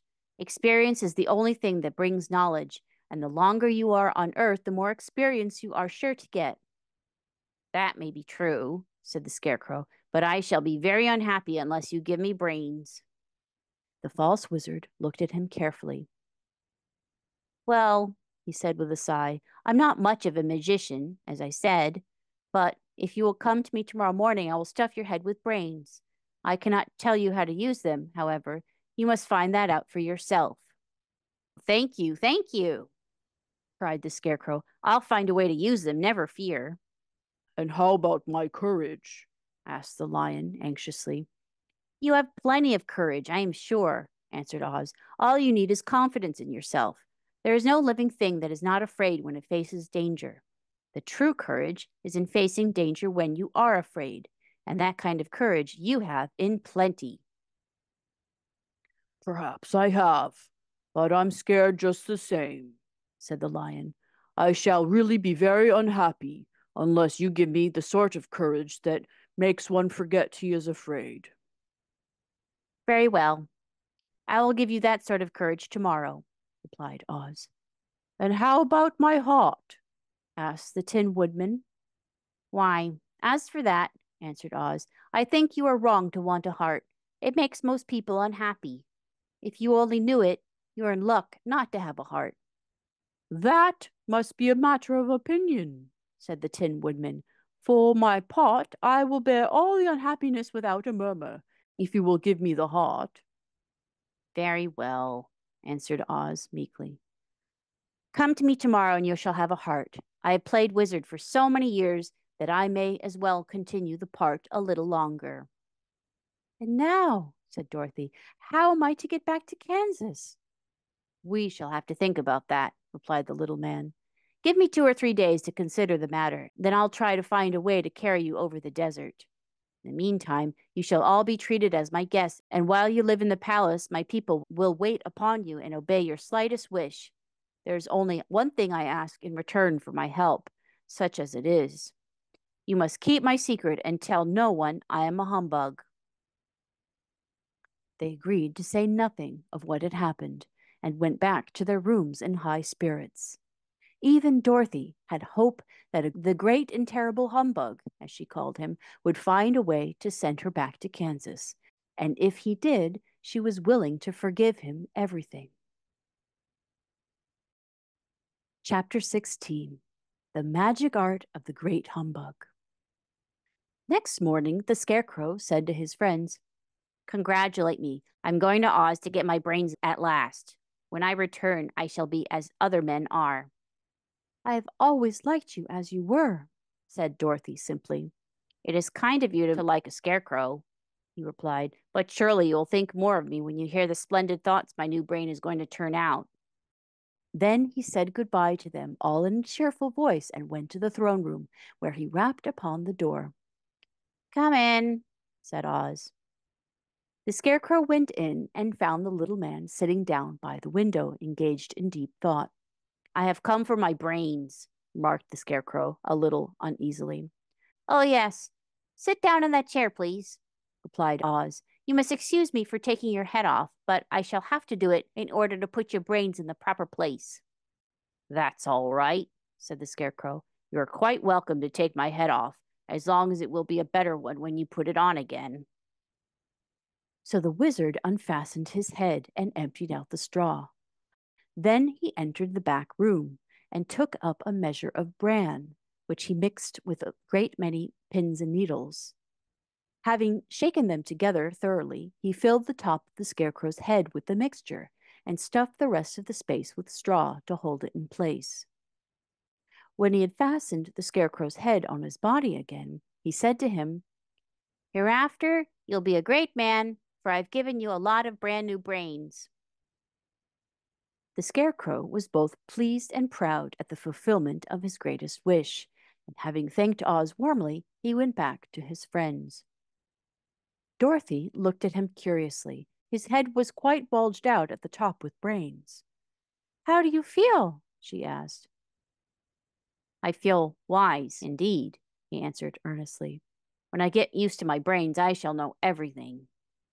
"Why are those needles and pins sticking out of your head?" asked the Tin Woodman. "That is proof that he is sharp," remarked the Lion. "Well, I must go to Oz and get my heart," said the Woodman. So he walked to the throne room and knocked at the door. "Come in," called Oz, and the Woodman entered and said, "I have come for my heart." "Very well," answered the little man. "but I shall have to cut a hole in your breast so I can put your heart in the right place. I hope it won't hurt you." "Oh, no," answered the Woodman. "I shall not feel it at all." So Oz brought a pair of tinsmith's shears and cut a small square hole in the left side of the Tin Woodman's breast.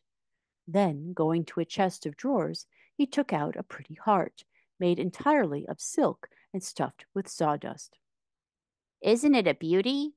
he asked. "It is, indeed," replied the Woodman, who was greatly pleased. "But is it a kind heart?" "Oh, very," answered Oz. He put the heart in the Woodman's breast and then replaced the square of tin, soldering it neatly together where it had been cut. "There," said he. "Now you shall have a heart that any man might be proud of.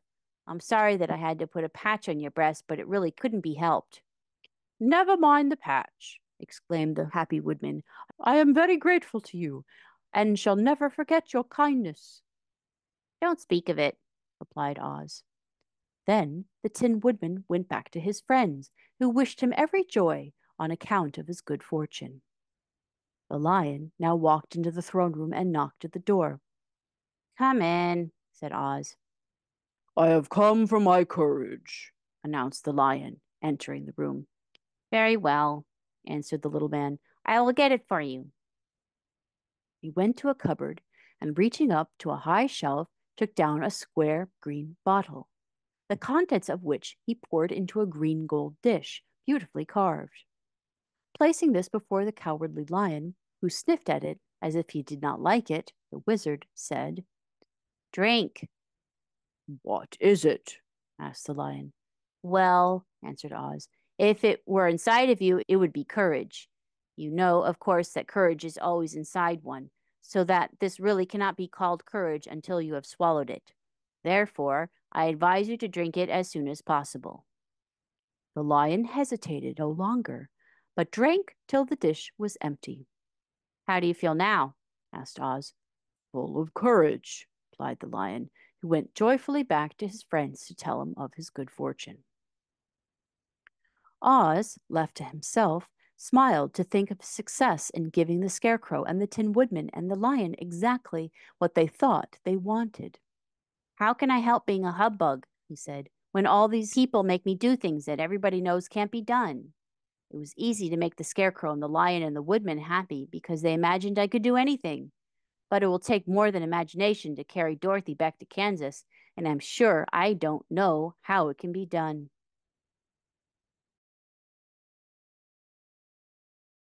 Chapter 17. How the Balloon was Launched. For 3 days, Dorothy heard nothing from Oz. These were sad days for the little girl, although her friends were all quite happy and contented. The Scarecrow told them there were wonderful thoughts in his head, but he would not say what they were because he knew no one could understand them but himself. When the Tin Woodman walked about, he felt his heart rattling around in his breast, and he told Dorothy he had discovered it to be a kinder and more tender heart than the one he had owned when he was made of flesh. The lion declared he was afraid of nothing on earth, and would gladly face an army or a dozen of the fierce Kalidas. Thus each of the little party was satisfied, except Dorothy, who longed more than ever to get back to Kansas. On the 4th day, to her great joy, Oz sent for her, and when she entered the throne room, he greeted her pleasantly. Sit down, my dear. I think I have found the way to get you out of this country. And back to Kansas? She asked eagerly. Well, I'm not sure about Kansas, said Oz, for I haven't the faintest notion where it lies. But the first thing to do is cross the desert, and then it should be easy to find your way home. How can I cross the desert? She inquired. Well, I'll tell you what I think, said the little man. You see, when I came to this country, it was in a balloon. You also came through the air, being carried by a cyclone. So I believe the best way to get across the desert will be through the air.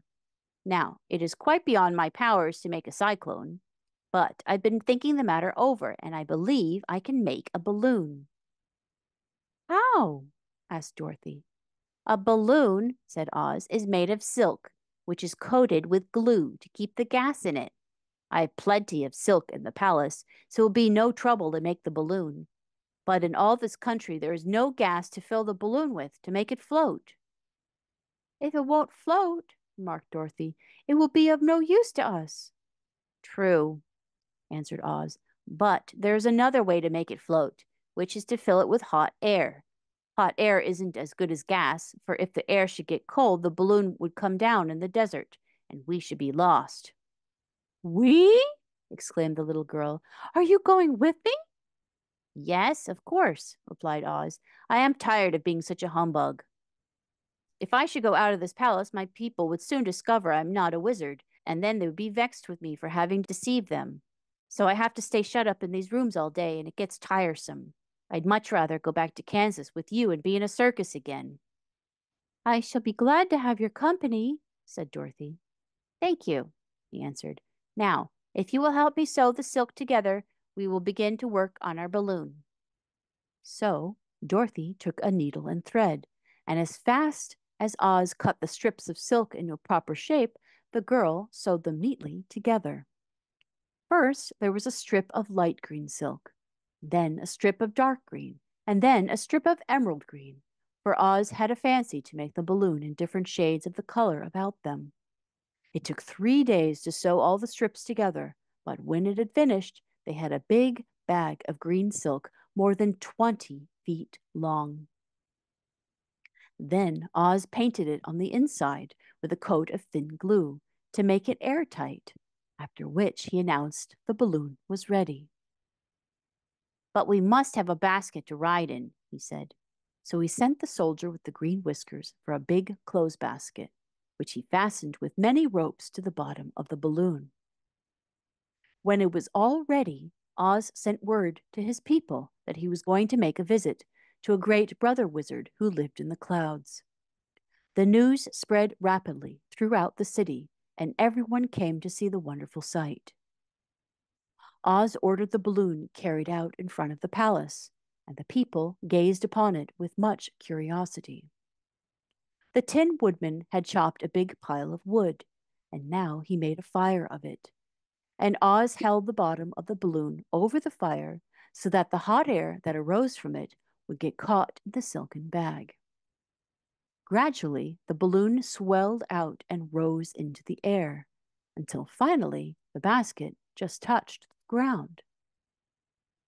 Then Oz got into the basket and said to all the people in a loud voice, I am now going away to make a visit. While I'm gone, the Scarecrow will rule over you.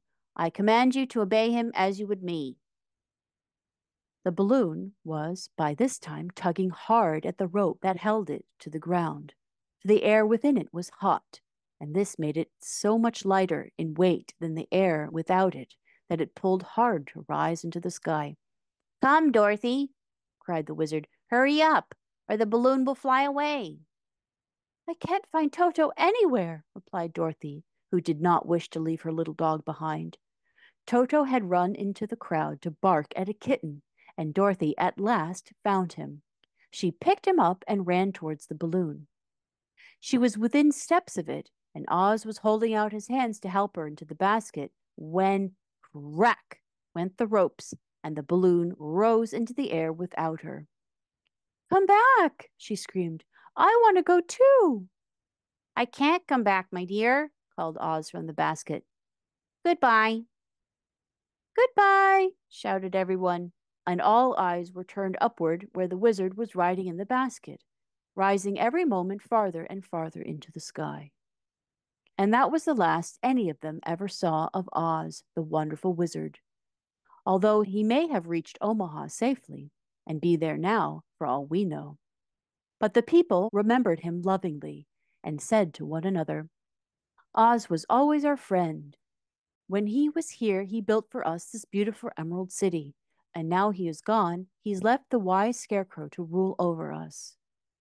Still, for many days, they grieved over the loss of the wonderful wizard and would not be comforted. Chapter 18, Away to the South. Dorothy wept bitterly at the passing of her hope to get home to Kansas again. But when she thought it all over, she was glad she had not gone up in a balloon. And she also felt sorry at losing Oz, and so did her companions.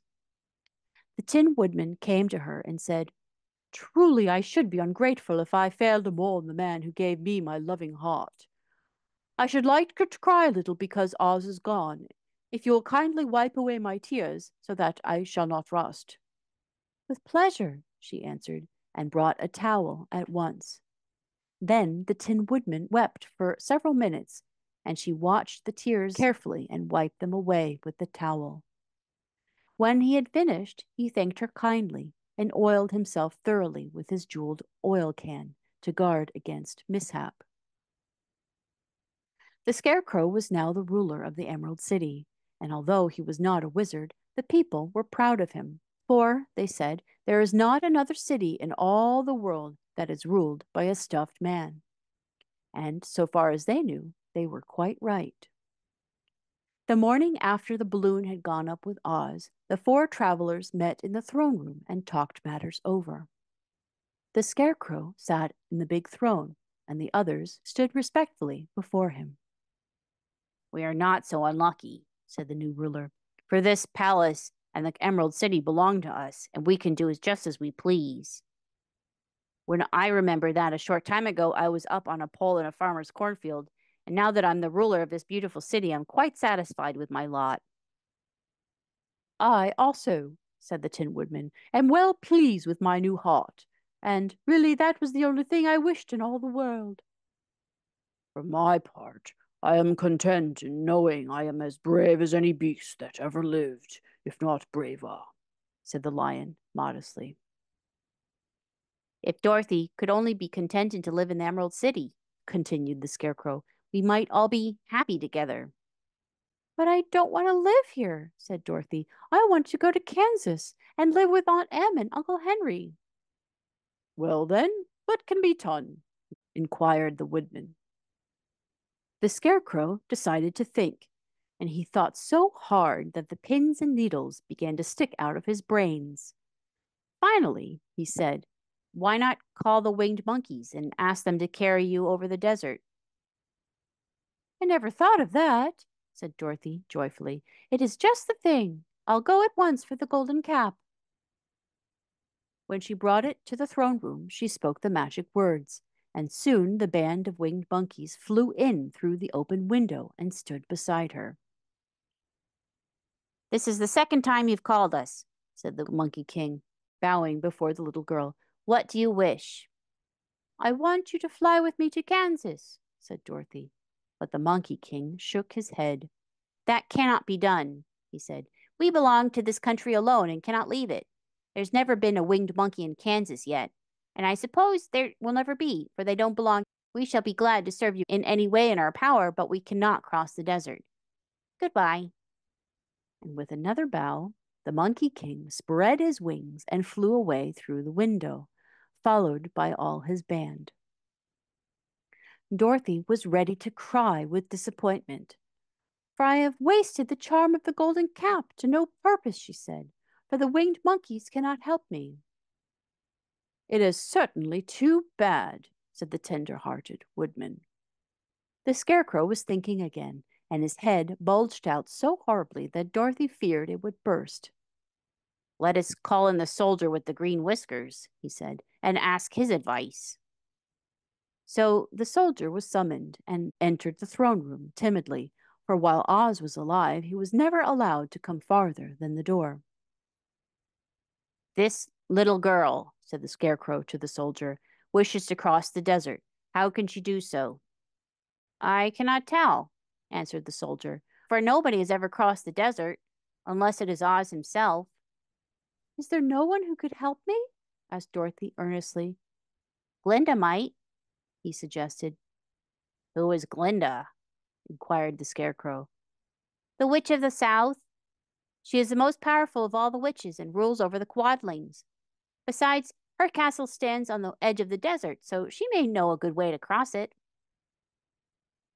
"Glinda is a good witch, isn't she?" asked the soldier. "The Quadlings think she's good," said the soldier, "and she is kind to everyone. I have heard that Glinda is a beautiful woman who knows how to keep young in spite of the many years she has lived." "How can I get to her castle?" asked Dorothy. "The road is straight to the south," he answered, "but it is said to be full of dangers to travelers. There are wild beasts in the woods and a race of queer men who do not like strangers to cross their country. For this reason, none of the Quadlings ever come to the Emerald City." The soldier then left them, and the Scarecrow said, "It seems, in spite of the dangers, that the best thing Dorothy can do is to travel to the land of the South and ask Glinda to help her. Of course, if Dorothy stays here, she'll never get back to Kansas." "You must have been thinking again," remarked the Tin Woodman. "I have," said the Scarecrow. "I shall go with Dorothy," declared the Lion, "for I am tired of your city and long for the woods and the country again. I am really a wild beast, you know. Besides, Dorothy will need someone to protect her." "That is true," agreed the Woodman. "My axe may be of service to her, so I will also go with her to the land of the South." "When shall we start?" asked the Scarecrow. "Are you going?" they asked in surprise.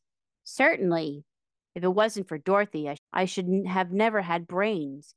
She lifted me from the pole in the cornfield and brought me to the Emerald City. So my good luck is all due to her, and I shall never leave her until she starts back to Kansas for good and all." "Thank you," said Dorothy gratefully. You are all so kind to me, but I should like to start as soon as possible. We shall go tomorrow morning, replied the Scarecrow. So let us all get ready, for it will be a long journey. Chapter 19. Attacked by the Fighting Trees. The next morning, Dorothy kissed the pretty green girl goodbye, and they all shook hands with the soldier with the green whiskers, who had walked with them as far as the gate. When the guardian of the gate saw them again, he wondered greatly that they would leave the beautiful city to get into new trouble. But he at once unlocked their spectacles, which he put back into the green box, and gave them many good wishes to carry with them. You are now our ruler, he said to the Scarecrow, so you must come back to us as soon as possible. I certainly shall if I'm able, the Scarecrow replied, but I must help Dorothy to get home first. As Dorothy bade the good-natured guardian a last farewell, she said, I have been very kindly treated in your lovely city, and everyone has been good to me. I cannot tell you how grateful I am. Don't try, my dear, he answered. We should like to keep you with us. But if it is your wish to return to Kansas, I hope you will find a way. He opened the gate of the outer wall, and they walked forth and started upon their journey. The sun shone brightly as our friends turned their faces towards the land of the South. They were all in the best of spirits, and laughed and chatted together. Dorothy was once more filled with the hope of getting home, and the Scarecrow and the Tin Woodman were glad to be of use to her. As for the lion, he sniffed the fresh air with delight, and whisked his tail from side to side in pure joy at being in the country again, while Toto ran around them and chased the moths and butterflies, barking merrily all the time. City life does not agree with me at all, remarked the lion as they walked at a brisk pace. I have lost much flesh since I lived there, and now I'm anxious for a chance to show the other beasts how courageous I have grown. They now turned and took a last look at the Emerald City. All they could see was a mass of towers and steeples behind the green walls, and high up above everything the spires and dome of the Palace of Oz. Oz was not such a bad wizard, after all, said the Tin Woodman, as he felt his heart rattling around in his breast. He knew how to give me brains, and very good brains, too, said the Scarecrow. If Oz had taken a dose of the same courage he gave me, added the lion, he would have been a brave man. Dorothy said nothing. Oz had not kept the promise he made her, but he had done his best, so she forgave him. As he said, he was a good man, even if he was a bad wizard. The first day's journey through the green fields and bright flowers that stretched about the Emerald City on every side. They slept that night on the grass, with nothing but the stars over them, and they rested very well indeed. In the morning they traveled on until they came to a thick wood. There was no way of going around it, for it seemed to extend to the right and left as far as they could see. And, besides, they did not dare change the direction of their journey for fear of getting lost. So they looked for the place where it would be easiest to get into the forest. The Scarecrow, who was in the lead, finally discovered a big tree with such wide-spreading branches that there was room for the party to pass underneath. So he walked forward to the tree, but just as he came under the first branches, they bent down and twined around him, and the next minute he was raised from the ground and flung headlong among his fellow travelers. This did not hurt the Scarecrow, but it surprised him, and he looked rather dizzy when Dorothy picked him up. Here's another space between the trees, called the lion. Let me try it first, said the Scarecrow, for it doesn't hurt me to get thrown about. He walked up to another tree as he spoke, but his branches immediately seized him and tossed him back again. This is strange, exclaimed Dorothy. What shall we do? The trees have made up their minds to fight us and stop our journey, remarked the lion. I believe I will try it myself, said the woodman, and shouldering his axe, he marched up to the first tree that had handled the scarecrow so roughly. When a big branch bent down to seize him, the woodman chopped at it so fiercely that it cut it in two. At once the tree began shaking all its branches as if in pain, and the Tin Woodman passed safely under it. Come on, he shouted to the others. Be quick! And they all ran forward and passed under the tree without injury, except Toto, who was caught by a small branch and shaken until he howled. But the woodman promptly chopped off the branch and set the little dog free. The other trees of the forest did nothing to keep them back, so they made up their minds that only the first row of trees could bend down their branches, and that probably these were the policemen of the forest, and given this wonderful power in order to keep strangers out of it. The four travelers walked with ease through the trees until they came to a farther edge of the wood. Then, to their surprise, they found before them a high wall which seemed to be made of white china. It was smooth, like the surface of a dish, and higher than their heads. What shall we do now? Asked Dorothy. I will make a ladder, said the Tin Woodman, for we must certainly climb over the wall. Chapter 20. The Dainty China Country. While the woodman was making a ladder from wood which he found in the forest, Dorothy lay down and slept, for she was tired by the long walk. The lion also curled himself up to sleep, and Toto lay beside him. The scarecrow watched the woodman while he worked, and said to him, I cannot think why this wall is here, nor what it is made of. Rest your brain and do not worry about the wall, replied the woodman. When we have climbed over it, we shall know what is on the other side. After a time, the ladder was finished. It looked clumsy, but the Tin Woodman was sure it was strong and would answer their purpose. The scarecrow waked Dorothy and the lion and Toto and told them that the ladder was ready. The scarecrow climbed up the ladder first, but he was so awkward that Dorothy had to follow close behind and keep him from falling off. When he got his head over the top of the wall, the scarecrow said, Oh my! Go on, exclaimed Dorothy. So the scarecrow climbed farther up and sat down at the top of the wall, and Dorothy put her head over and cried, Oh my! Just as the scarecrow had done. Then Toto came up and immediately began to bark, but Dorothy made him be still.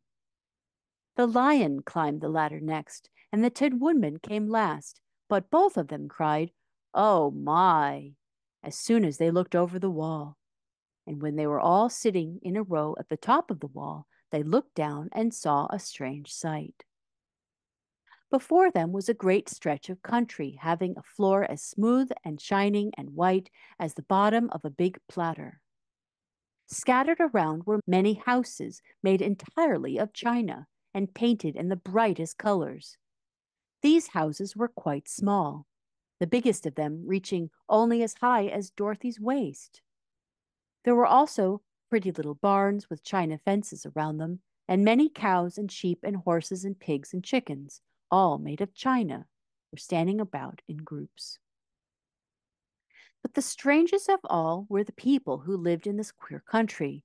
They were milkmaids and shepherdesses with brightly colored bodices and golden spots all over their gowns, and princesses with most gorgeous frocks of silver and gold and purple, and shepherds dressed in knee breeches with pink and yellow and blue stripes down them, and golden buckles on their shoes, and princes with jeweled crowns upon their heads, wearing ermine robes and satin doublets, and funny clowns in ruffled gowns with round red spots upon their cheeks, and tall pointed caps. And, strangest of all, these people were all made of china, even to their clothes, and were so small that the tallest of them was no higher than Dorothy's knee. No one did so much as look as the travelers at first, except one little purple china dog with an extra large head, which came to the wall and barked at them with a tiny voice, afterwards running away again. How should we get down? Asked Dorothy. They found the ladder so heavy that they could not pull it up. So the Scarecrow fell off the wall, and the others jumped down upon him, so that the hard floor would not hurt their feet. Of course, they took pains not to light on his head and get the pins in their feet. When they were all safely down, they picked up the Scarecrow, whose body was quite flattened out, and they patted his straw into shape again. We must cross this strange place in order to get to the other side, said Dorothy, for it would be unwise for us to go any other way except due south. They began walking through the country of the China people, and the first thing they came to was a China milkmaid milking a China cow. As they drew nearer, the cow suddenly gave a kick and kicked over the stool, the pail, and even the milkmaid herself, and all fell on the china ground with a great clatter. Dorothy was shocked to see that the cow had broken her leg off, and that the pail was lying in several small pieces, while the poor milkmaid had a nick in her left elbow. There! Cried the milkmaid angrily. See what you have done? My cow has broken her leg, and I must take her to the mender shop and have it glued on again. What do you mean by coming here and frightening my cow? I'm very sorry, returned Dorothy. Please forgive us. But the pretty milkmaid was much too vexed to make any answer. She picked up the leg sulkily and led her cow away, the poor animal limping on 3 legs. As she left them, the milkmaid cast many reproachful glances over her shoulder at the clumsy strangers, holding her nicked elbow close to her side. Dorothy was quite grieved at this mishap. We must be very careful here, said the kind-hearted woodman. Oh, we may hurt these pretty little people so that they will never get over it.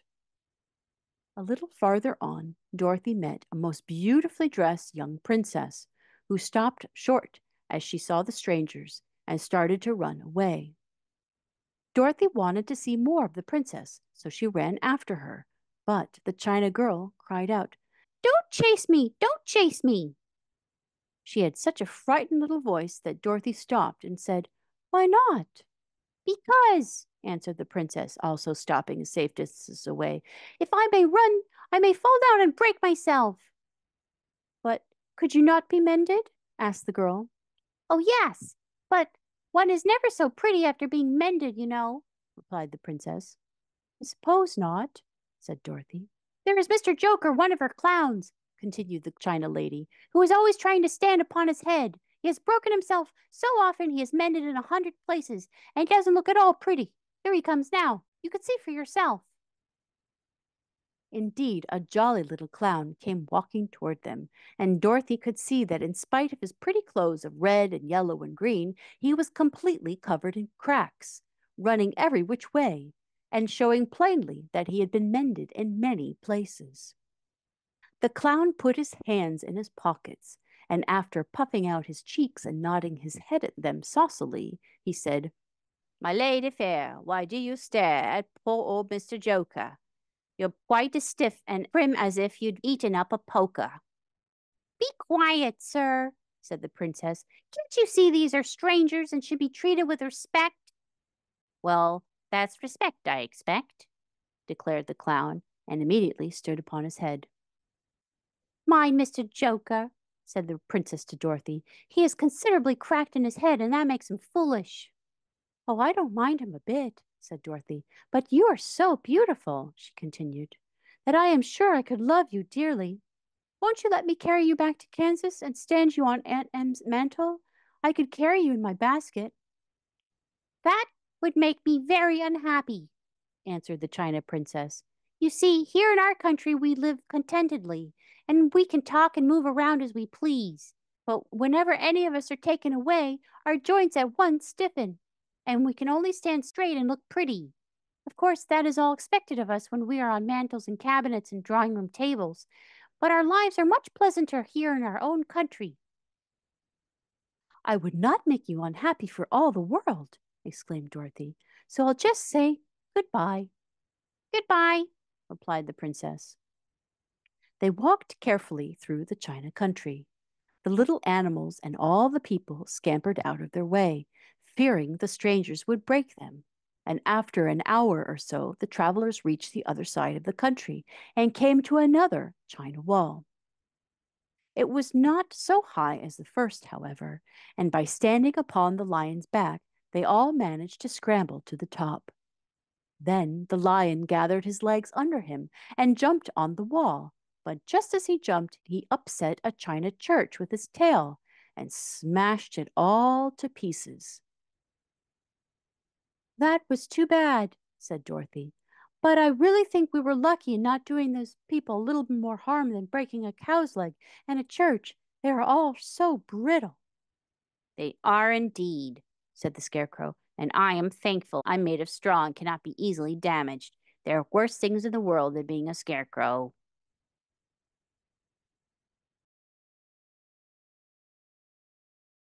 Chapter 21. The Lion Becomes the King of Beasts. After climbing down from the China Wall, the travelers found themselves in a disagreeable country, full of bogs and marshes and covered with tall, rank grass. It was difficult to walk without falling into muddy holes, for the grass was so thick that it hid them from sight.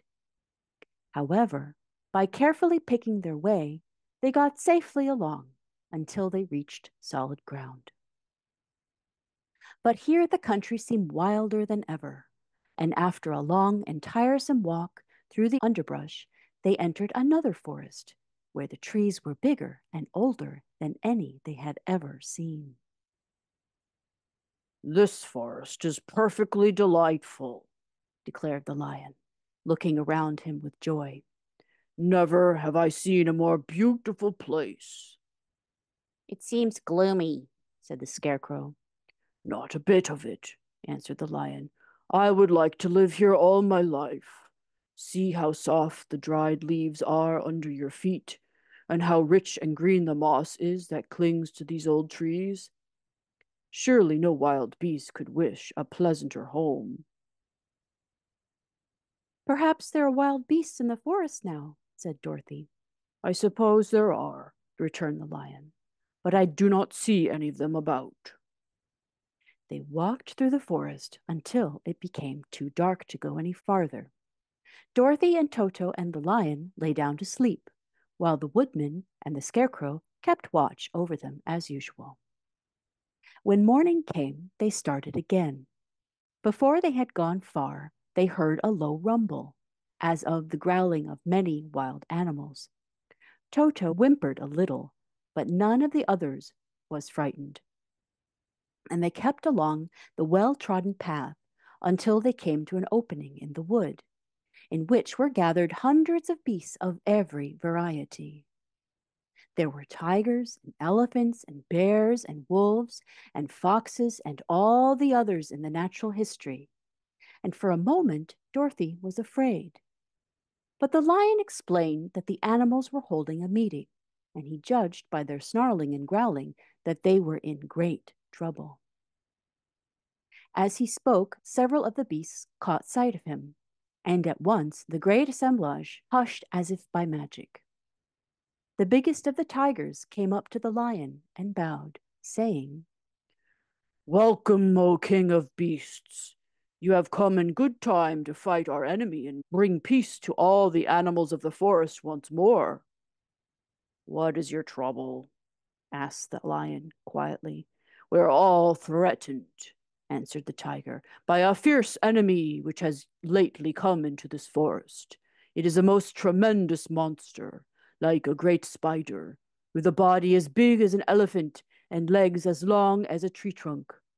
It has 8 of these long legs, and as the monster crawls through the forest, he seizes an animal with a leg and drags it into his mouth, where he eats it as a spider does a fly.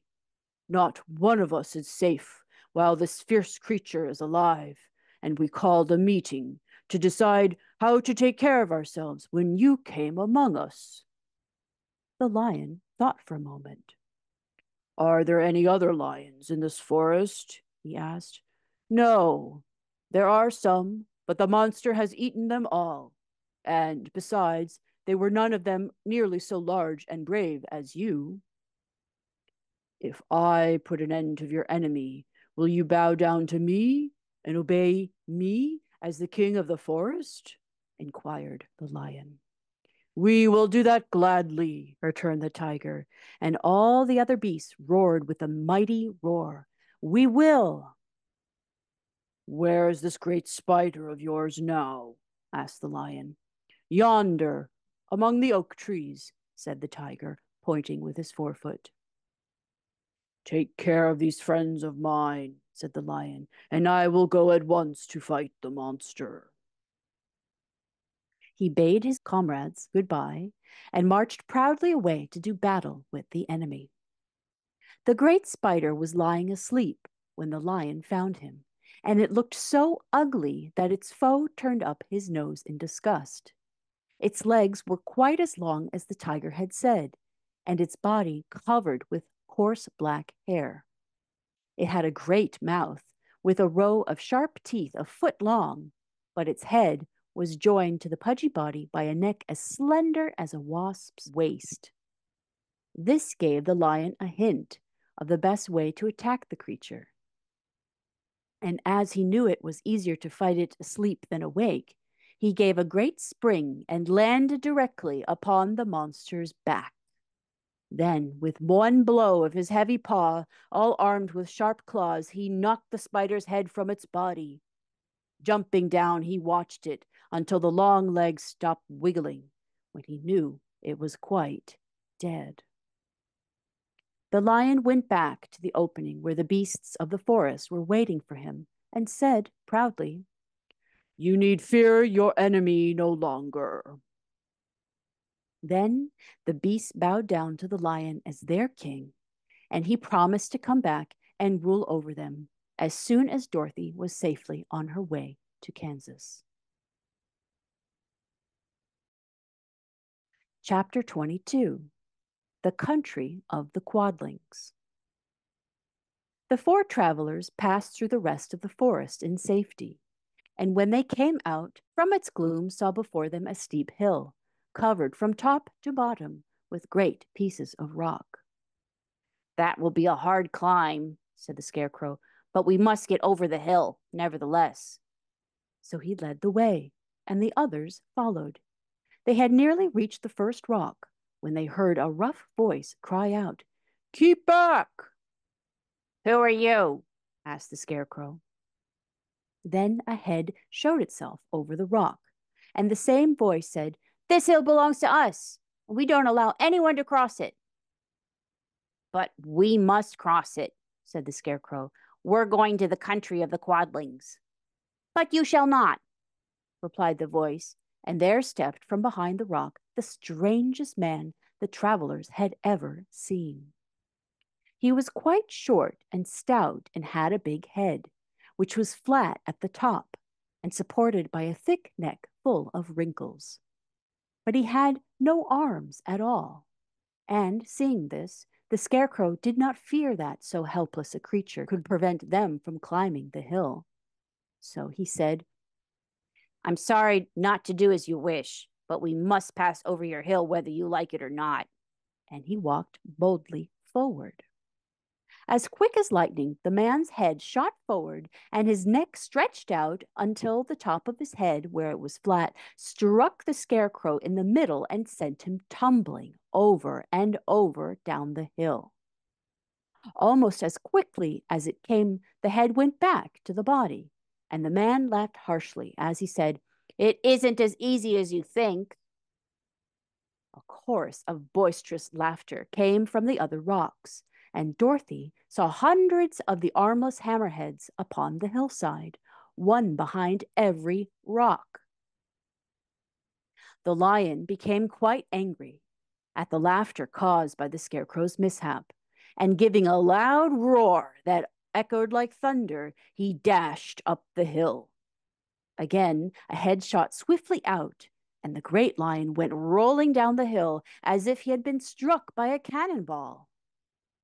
Dorothy ran down and helped the Scarecrow to his feet, and the lion came up to her, feeling rather bruised and sore, and said, It is useless to fight people with shooting heads.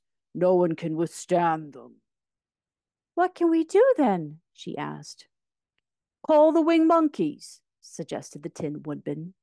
You have still the right to command them once more. Very well, she answered, and putting on the golden cap, she uttered the magic words.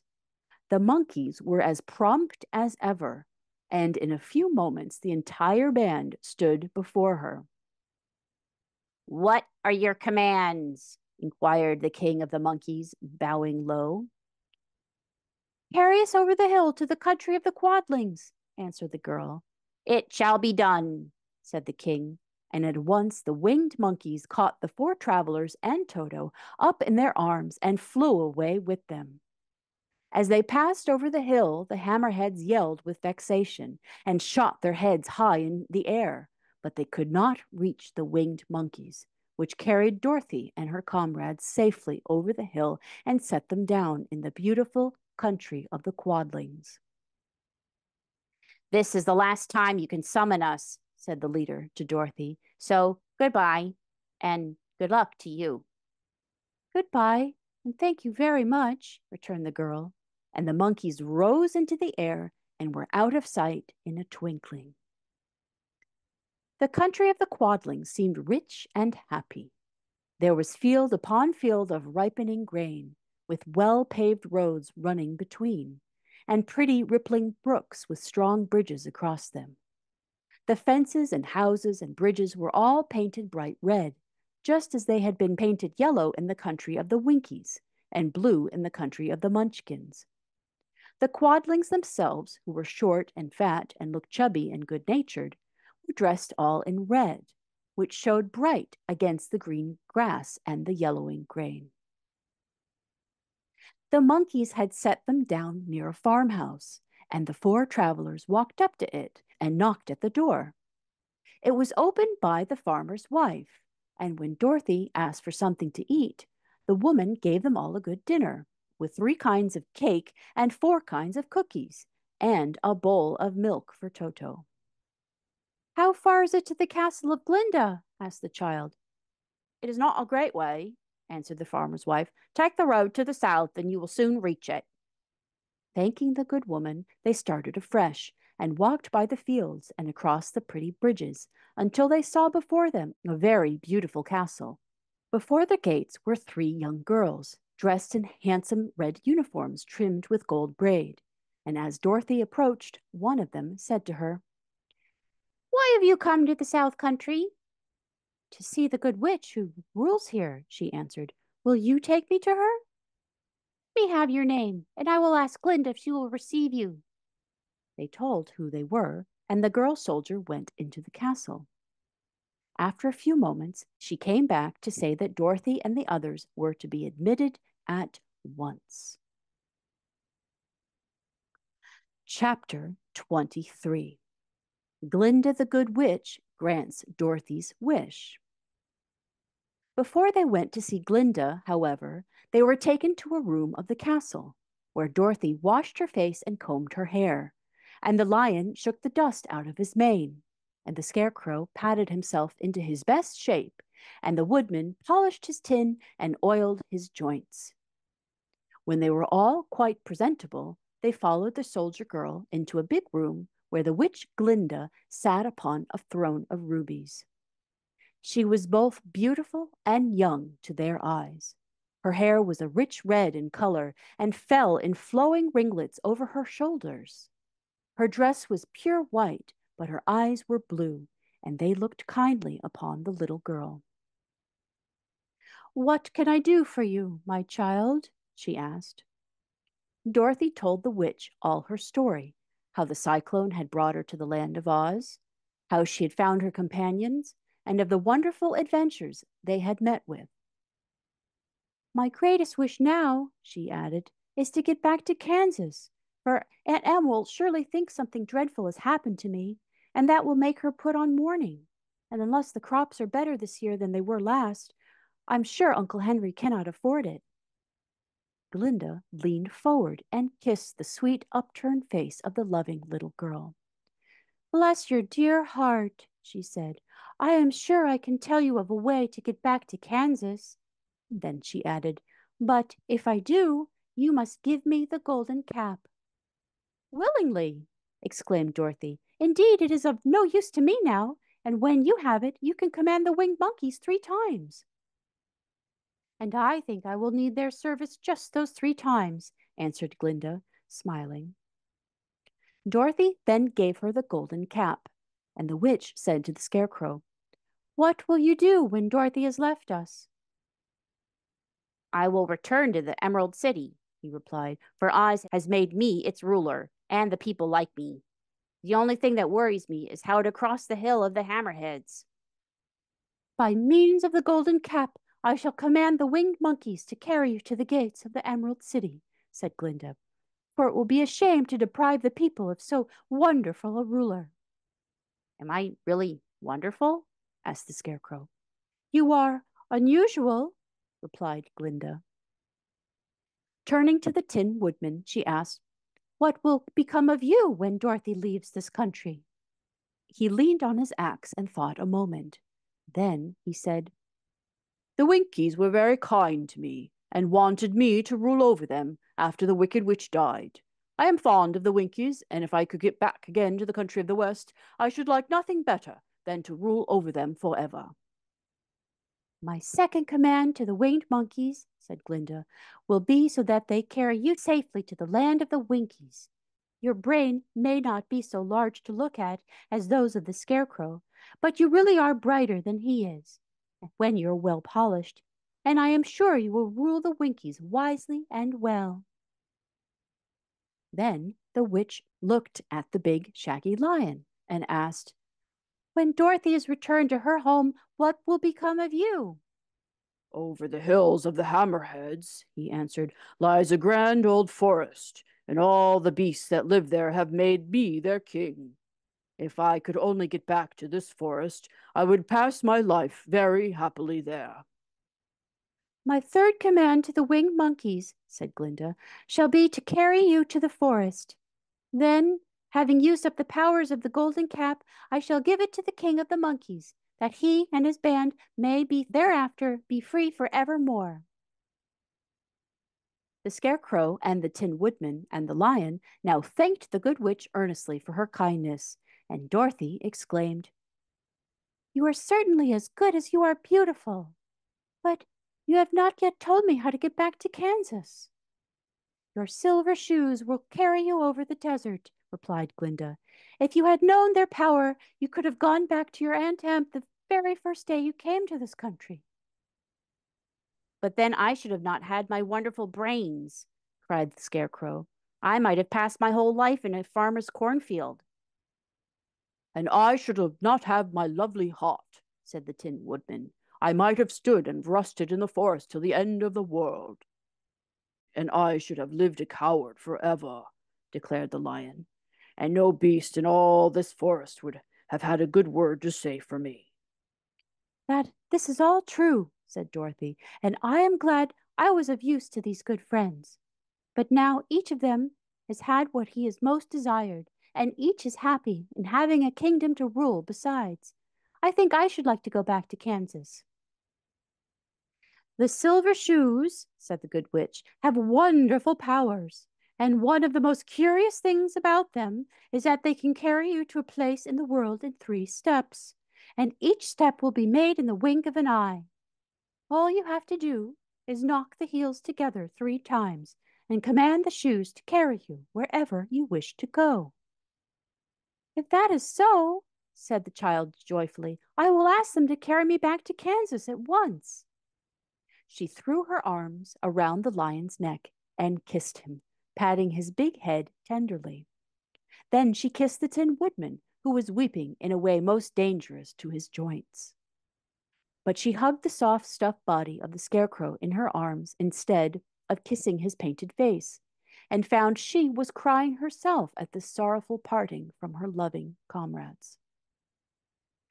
Glinda the Good stepped down from her ruby throne to give the little girl a goodbye kiss, and Dorothy thanked her for all the kindness she had shown to her friends and herself. Dorothy now took Toto up solemnly in her arms, and having said one last goodbye, She clapped the heels of her shoes together 3 times, saying, "Take me home to Aunt Em."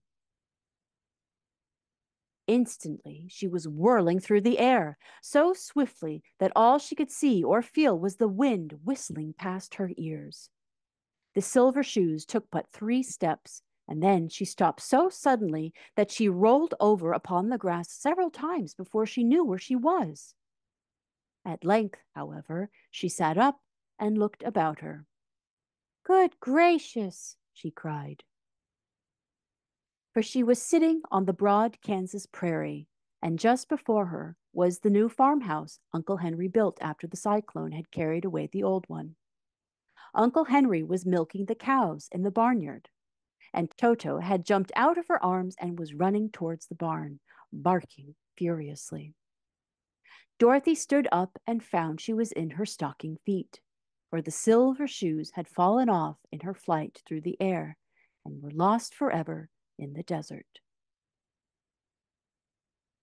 Chapter 24. Home Again. Aunt Em had just come out of the house to water the cabbages when she looked up and saw Dorothy running towards her. "My darling child," she cried, folding the little girl in her arms and covering her face with kisses. "Where in the world did you come from?"